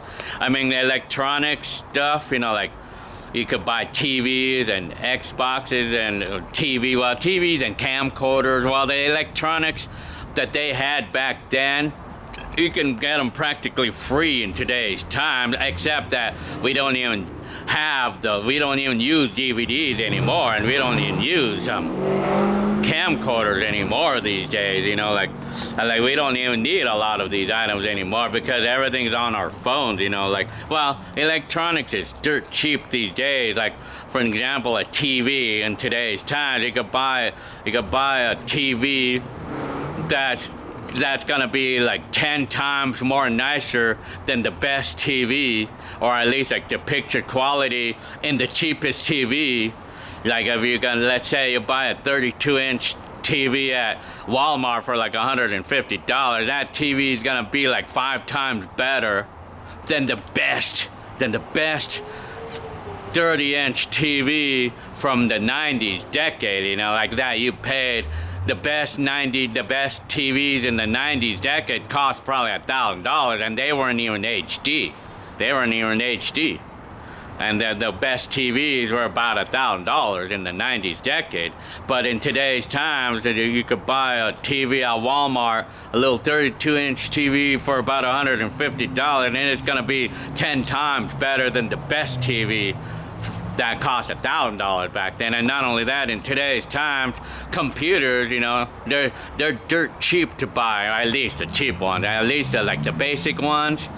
I mean, even the most basic computer you buy today is 10 times more powerful than the best computer in the 90s decade, you know, even probably more like 20 times more powerful, you know, like the laptop that I bought the other day. I mean, I paid $700, and it's a really good one. But even the cheapest laptop that I have, that I paid $150 for, that's like 5 times better than the 1995 computer that my brother bought for $3,000. It's like 5 to 10 times better than that computer. More powerful anyway. Yeah, imagine that, you know. So electronics are dirt cheap to buy today. I mean, and not only that, they're more sophisticated too. And everybody by this time has one. Everybody's got a computer by now. I mean, that's the nice thing about today's times, you know, like everybody can afford them. Everybody can afford all the cool stuff that we couldn't in the 90s, you know. And that even includes a camcorder in my case. But the thing is, you know, like, in today's times, everything's convenient because our phones is like, we have everything on our phones, you know, like our cameras, like everything is all in one, you know, like we have our maps, and we have our phone books, we got our phone, we got our camera, snapshot camera, we got our video camera, we got everything you can imagine, your game systems. You got everything all on the palm of your hand right here, on the palm of your hand, and your phone. You got everything. So these days, you know, in today's times, what's nice about today is like we don't need to go out buying a camcorder for my case, and I don't need to go buy a camera because it's all on our phones, you know, everything is all on our phone. For the average person of today, I mean, that's not even in our vocabulary to buy a camera. I mean, except for those of you who's like really into photography, then yes, but that's kind of like different. But for the average family who uses a camera to take pictures of their family gatherings, like Christmas gatherings and stuff, well, that's not even in our vocabulary to look to buy a camera because we already have it on our phones, you know, so that's the convenience. And for my case, I mean, I love the convenience of having everything on my phone because my video camera, I have my camcorder, which I'm currently using my phone right now for my camera, for my camcorder. I'm currently using that, and I've been using my phone for my camcorder since the last 5 years. So that's the thing that's nice about today's technology, because everything's all in one and convenient to carry phone, you know. So that's the thing that's great about it, you know. Like,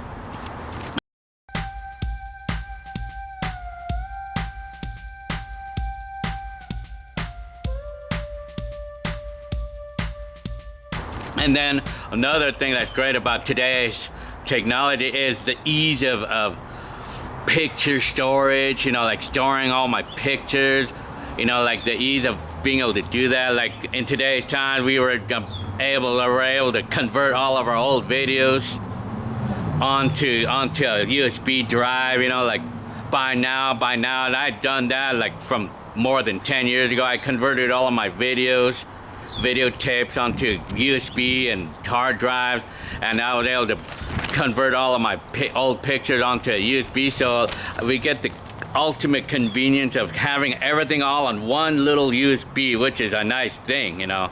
That's a nice thing. You know, I have all of my entire videotape collection all on one hard drive, on one single hard drive, which is a very nice thing. It's very convenient, you know. So everywhere I go, I could bring the whole thing with me, and that includes my music, my pictures. I have everything, all of my entire music collection and my entire video cassette collection. I have a lot of them too. I mean, I have my entire collection of videos all on just a single hard drive. Well, in my case, you know, I have like 3 of them. I have 3 hard drives, you know, so yeah, anyway, so that's the great convenience of it, man. It's like the great convenience of that. So today's times is very convenient. It's very convenient, you know, and that's what I like about today's times. Very convenient and simple on the part of the convenience part, like where I don't have to have like cassettes lying around and then videotapes lying around, and I could just go to the computer and click the video. That's simple on that part, you know. But in the 90s, and when we're talking about simple, that, you know, people would think of me violating today's terms with using the word simple, but in the 90s it was more simple in the aspect of plug and play. You know, you plug and play your Atari or your Nintendo. But in today's times, you know, like you have to like set up accounts and passwords and all. But in simple, when it comes to what's great about today's times is the simplicity of things like storing my pictures, and simplicity of being able to share your pictures online, you know, Facebook, and you can interact with your friends online and post pictures. I mean, the ultimate convenience of that, you know. And then of course the convenience of sending, like paying your bills online and applying for jobs online, doing everything online, and not to mention Instacart and Uber Eats and all that stuff, you know. Like I tell you, it's like the ultimate convenience. And of course, you know, like the convenience of being able to find things that are hard to find, you know, or every imaginable thing. Like, and then of course the convenience of maps, and a location finder. I mean, that's what's great about today's time. Convenience, basically. I mean, it's kind of like all about convenience, though, really. I mean, it all sums it up. It all sums up to convenience, and you know, and then of course, well, it's all about convenience because of resources, and then all the available resources to be able to get things done, you know, like, which is a nice thing. And then being able to keep in touch with the family and friends through Facebook and all that. That's what's great about today's times, you know. Yeah.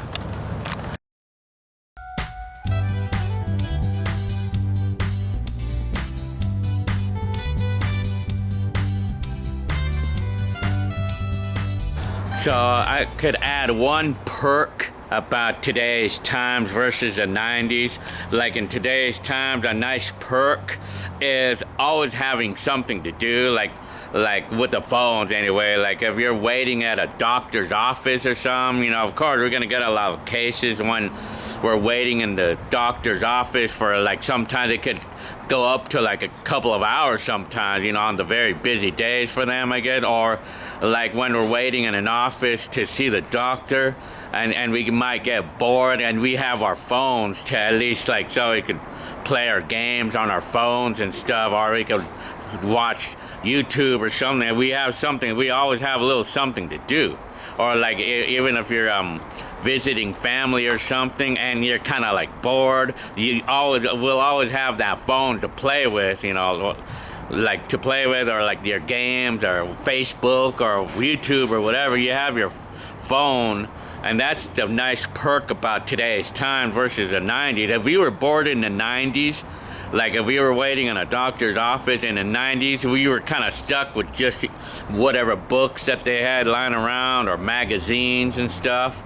And then, well, and maybe some of us had a little handheld portable games, and like for some of us who cared to lug that around with us, that's what we had available too. But for the most part, we were kind of stuck with just whatever books or magazines that they had, and maybe if they had a TV on or something, that's all we were stuck with that, you know, like in places like an office, you know, like if we're waiting to see a doctor or something. But in today's times, you know, we got the phone to play our games or watch YouTube, so we could never really get bored in today's times, like in a situation like that.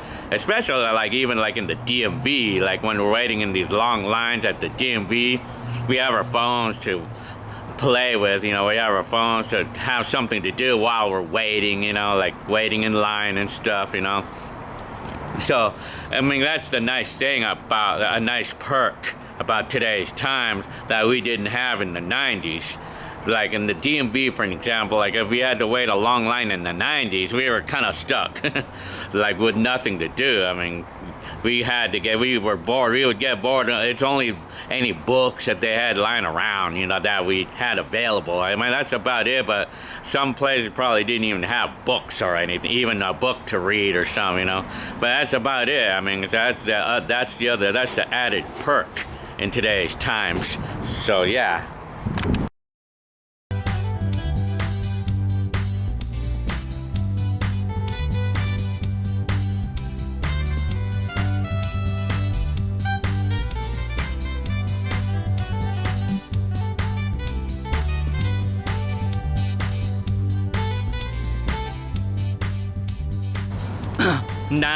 Now, if I'm gonna talk about what's bad about today's times, what's the number one thing that is a complaint about today's times? You know, today's times. Well, the cost of living is a lot more expensive in today's times. You know, I mean, housing is incredibly expensive here. I mean, like an apartment, for example, like a 2-bedroom apartment, you know, like in today's times, it can cost like $2,000 these days, you know, like even in my area, San Bernardino, like even in San Bernardino, and like a 2-bedroom apartment in a pretty decent area, like even in San Bernardino, like in the decent areas of San Bernardino, or it could be Fontana, whatever. If you want a pretty decent apartment, You know, like if I'm talking about comparing the prices of apartments, like from like Corona, and like the apartment that my mom and Joe had for a short time in in Fontana, that they were paying $550 a month for a month at the time for a 2-bedroom apartment. You know, like an apartment was like $550 back then. You know, like it was in the '90s decade. You know, but now in today's times, that same apartment is probably close to $2,000 to rent. You know, and then you know these days, you know, like the cheapest apartment these days is like $1,500, you know, these days, you know, shit. And it's only gonna be a 1-bedroom, 1-bath, or it might be a 2-bedroom. But I think the cheapest apartment you can get these days is probably like $1,100 or $1,200 or something. And it's only gonna be a 1-bedroom, 1-bath and shit these days, you know, like. And the cost of living is super high. I mean, like in the gasoline, you gotta remember the gas, $4 a gallon, man, over here. In the '90s decade, we used to pay only like $1. I mean, $1 a gallon. But in today's times, it's $4 a gallon. And not only that, I mean, of course, fees on everything went up. You know, everything went up for everything. Like it got really expensive. So cost of living is just very expensive in today's times. You know, mostly with housing and stuff. You know.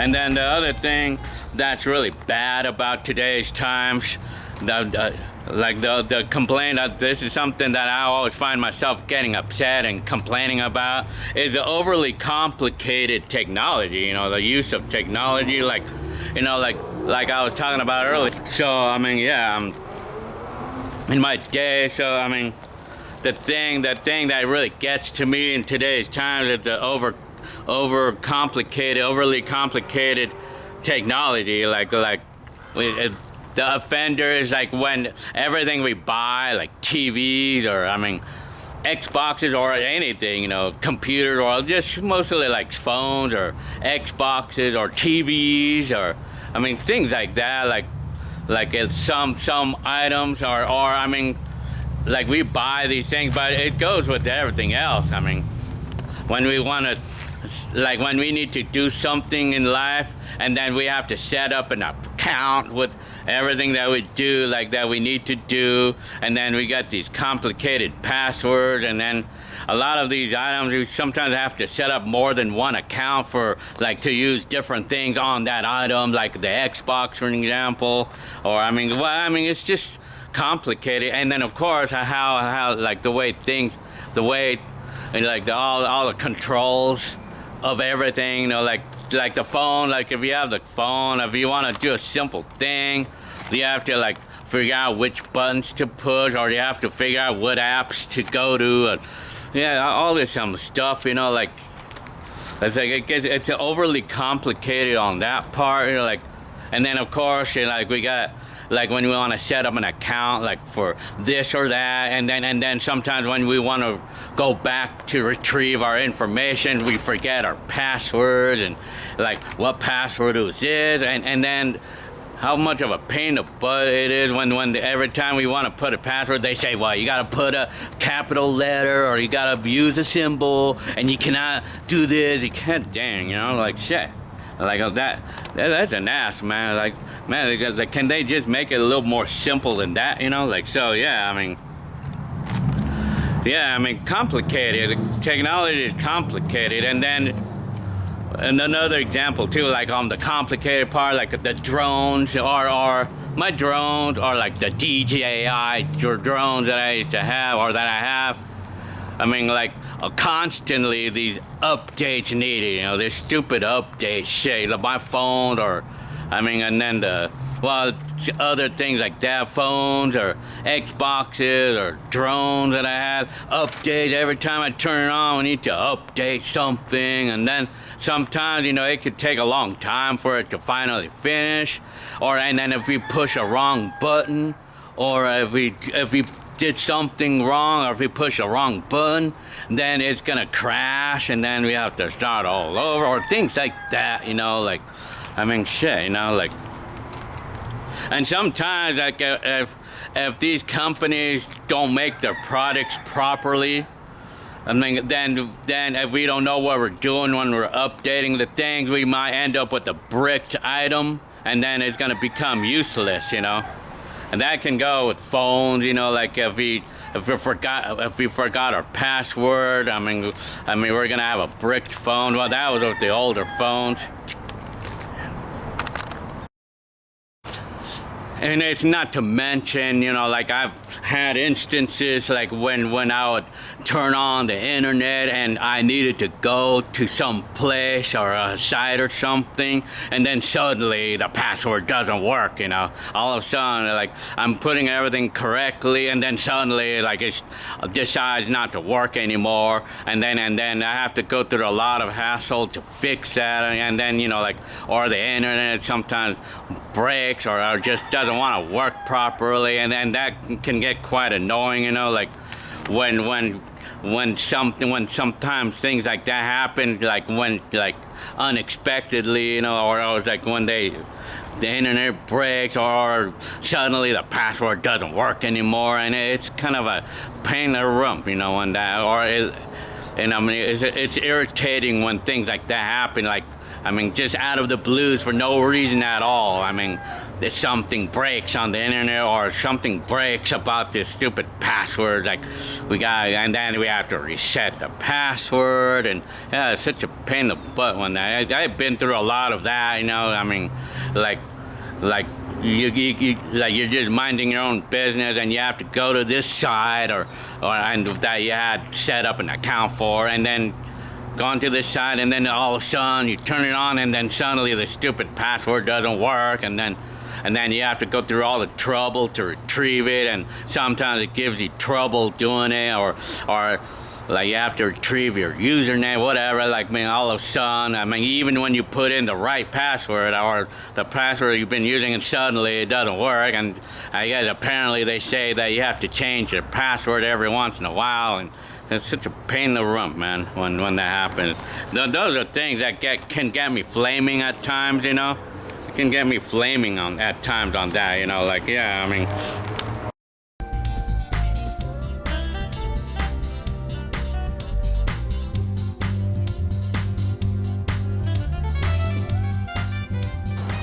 Now getting to the next point of what's bad about today's times, you know, like today's technology, or just today's times, how 2021 is compared to the 90s, you know. So, I mean, in today's times, what's another thing that's bad about it is that these days we are overly dependent on the technology these days, on what we have, like our phones. We are very overly dependent these days on our stuff, our today's technology, you know, to the point where we're not able to, or not knowing how to override it in case if the computers or if the system goes down or something, like the internet. Like, I mean, like we are overly used to today being dependent on doing everything by computer and online and everything, you know. Like, yeah, so I mean, being overly dependent can be a bad thing, you know, because I mean, like, to the point, it's gone to the point to, like, where, I mean, where if we needed to override that, if we needed to do everything manually, like, there's no way we can anymore these days. We can't even do things manually anymore these days, because a lot of us wouldn't even know how to do it. I mean, we wouldn't know how to do it manually. For an example, mailing a bill or something, you know, like, we're pretty overly dependent on the technology today, you know, like, because to the point where we wouldn't know what to do, to the point where nobody would know what to do. I mean, if anything, like if something went bad and there's no way to override it and stuff, you know, like, yeah.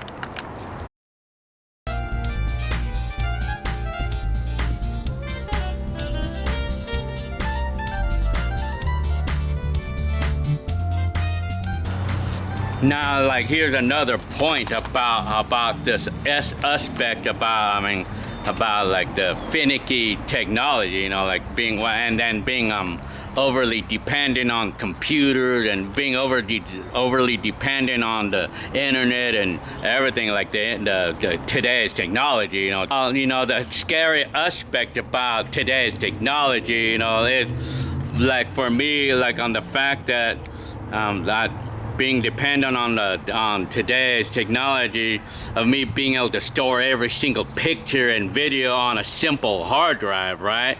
And I'm dependent on this because, you know, I mean, right now at this point, you know, like, I mean, like my video collection and everything would be way too big to try to put them all on videotapes, and plus I wouldn't even want to do it anyway. So at this point I'm kind of dependent on the hard drives and today's technology on all this, you know. So but the thing is, here's the scary part. Now what happens if the hard drive breaks? What happens then? You know, like, I mean, I bet. So what happens if the hard drive breaks? Then I'm gonna lose everything, you know. That can go with the phones too. I mean, what happens if we had a lot of videos or pictures from our family gatherings on our phone, and then our phone either gets lost or if it breaks. If we break our phone or dropped it in the water and it ruined it or something on the phone broke or we lost it. Let's say we lost it and everything, then we lose everything on that phone. We lose everything. And that can go with the hard drives, everything that I have on the hard drive. If that hard drive breaks or if I lose it or whatever, then I lose everything. But so in this case, for my case, I have to actually be sure that I make a copy of everything. I have to back up everything. For me, I back everything up onto 3 hard drives. I back up all my home videos or my family videos all onto three hard drives. So that way I can make sure that I'm not gonna lose any of these videos. In case if one drive breaks, I have the others, you know.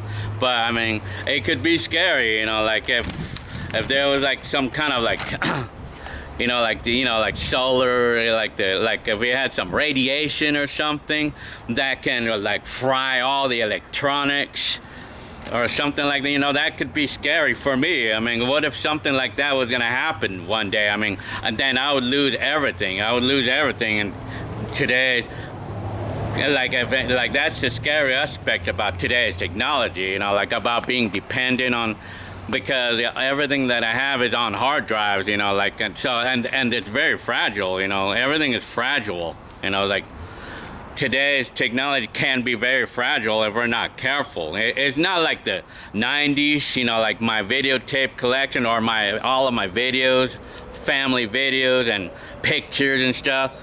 I mean, it's like I have my old video cassette, my video, like family videos. I have them as a physical copy. Like in the 90s, it was not so much to worry about, like if anything broke, because I had the physical cassettes, you know, like there was nothing to break in the 90s, you know, like no cassette to break, of course, except for a single cassette. But even then, I was able to fix those cassettes if I broke one, you know. But I mean, but in today's times, you know, like if something happens like with the hard drive or with the finicky internet or the finicky technology, I mean, we're gonna lose everything, you know, like not like in the 90s where everything was physical. We had physical cassettes and physical video cassettes of my family videos, you know.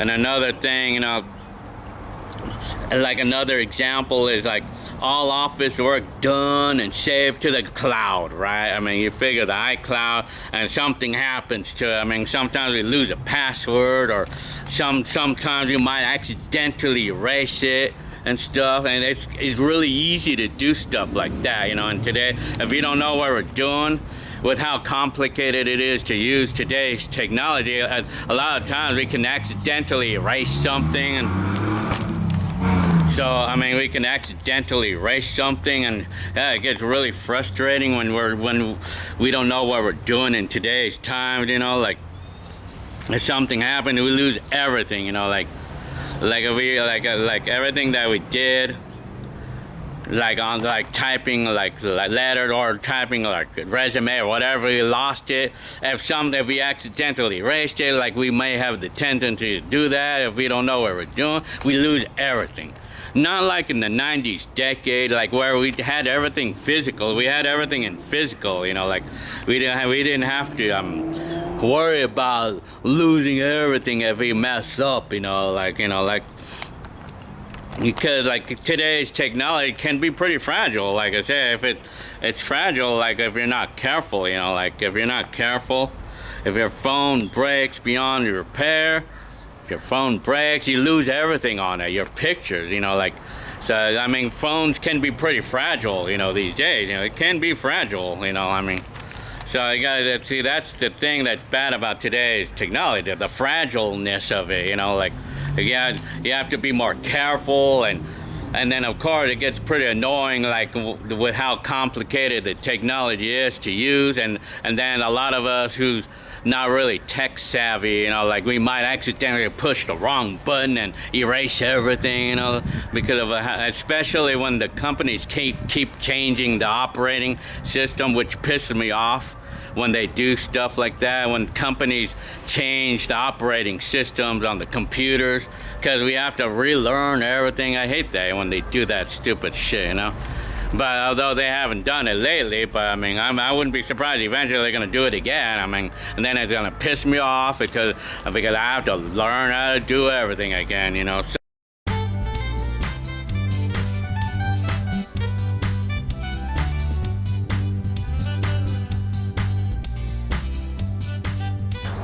So one other thing that I don't like about today's times is like the games, you know. Well, I'm talking about like these days, like we got the convenience of games on the phones and stuff, but the things that I don't like is that it's the kind of games like where, I mean, there's endless buying of coins, or endless buying bars or what have you, you know, like roadblocks or whatever these things are, everything like these in a lot of today's games, you know, like they're always gonna get you. I mean, these games are free. I mean, they're free to play, but a lot of these games, I mean, they're gonna get you to spend a lot of money, and then you can end up spending more money than what you intend to spend. But sometimes I've heard of some people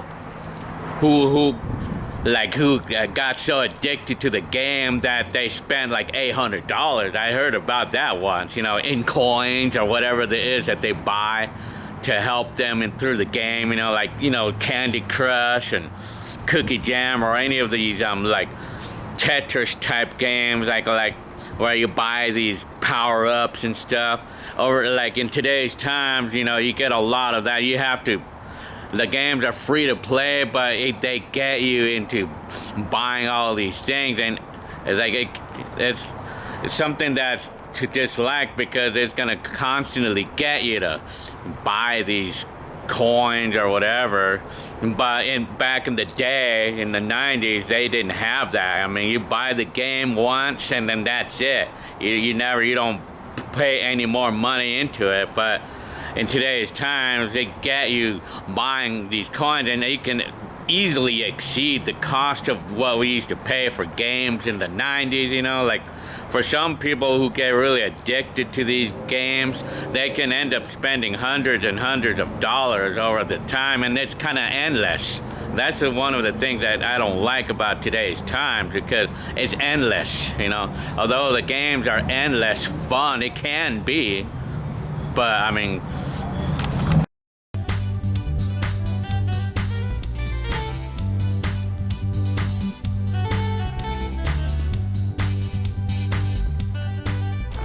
so now for another aspect about 90s decade, or about today's times, that's just not the same.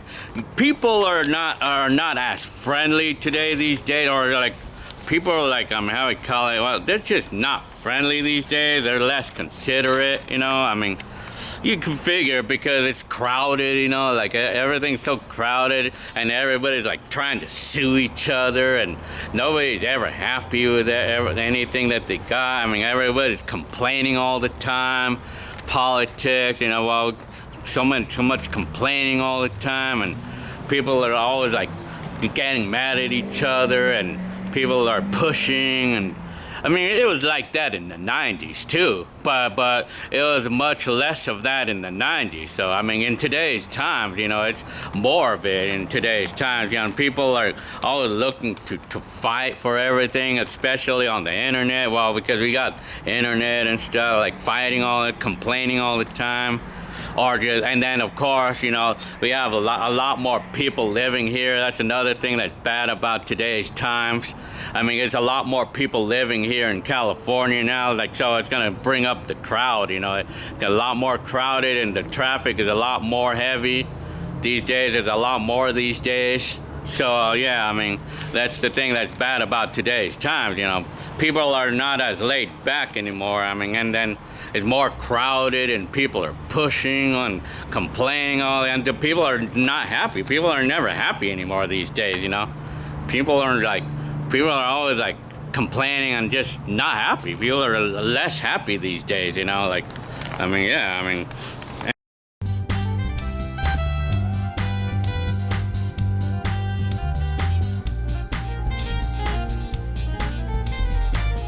And of course, now to bring the final point, I mean, in today's times, like, I don't know what happened to the weather in today's times. We have no rain, man. Like, I mean, I was actually able to count how many days it rained so far this year, and I would probably say maybe a total of like 5 days, maybe 5, 6 days, 7 days, maybe. I was actually able to count how many days it rained this year, you know, and then even when we did have rain, it would only last about a couple of hours, you know, and then it would stop. I mean, what happened to the rain, man, over here? I mean, we don't get rain anymore, man. It's like shit. I mean, and that's why, if you can explain to me, I could explain why I have this yard now. I mean, why a lot of people these days, I mean, a lot of people are putting rocks now on their yards, and I'm one of them, apparently. A lot of people are doing that these days because it's too much work to keep the grass happy, man, because we don't get enough rain, man. We don't get enough rain anymore. I mean, we're not getting nearly as much as what we used to. Feel like global warming and shit, you know, like in today's times. It's bad in today's times, man. It's like, you don't get any rain anymore. I mean, what happened to the rain, man? It's like shit. And we're getting more and more people doing this to their lawns, you know. They're cementing it, or they're putting rocks, putting anything like to take out the grass, because I mean, it takes too much work to keep it happy, man. Like the grass, I mean, we don't get enough rain already. I mean, and so I mean, it would cost too much money to keep the grass up, you know. It would take a lot of water, man, to keep the grass happy, and it would take a lot of work, man. A lot of people, and it also contributes to the fact that like a lot of people like working more and more because of the cost of living is so high, and so people are working more and more hours, and they don't have time to be taking care of the lawn, and so they want things that are easy. People want things that are easy anymore, like they want to remove all the grass and put rocks so that they don't have to maintain it, you know. Like more and more people doing that these days. And in the 90s, it was nothing like that. I mean, people didn't even care for putting rocks. You know? I mean, I didn't really see a lot of houses with rocks. I mean, a lot of people didn't do that back then, you know, because we had a lot of rain back then. Like the grass was always nice in the old days, you know, like because we had a lot of rain all the time, you know. You had plenty of rain, you know, and so like the rain, like it would, like if we would have a season of rain, and I was not able to count how many days it rained each year that passed by. I was not able to count because we had enough, you know. We had plenty of rain, you know, back in the 90s decade, including some days. We had some days where the rain was non-stop for a whole entire day, man, a whole 24-hour day. I tell you, we had a day like that before. Oh yeah, but in today's times, you know, like hardly any rain, man. The weather's really changed over here, man. It's changed here, man. I mean, I can imagine if it's like this today, I can imagine what it's gonna be like 20 more years from now. I mean, I can imagine what it'll be.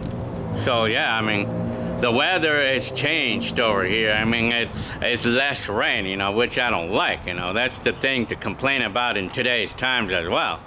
Well, anyway, so this wraps it up for today for how I compare 2020's decade with the 90s, you know, which was kind of basically the same as the 80s. But I mean, yeah, so anyway, so all right, I'll see you on the next video.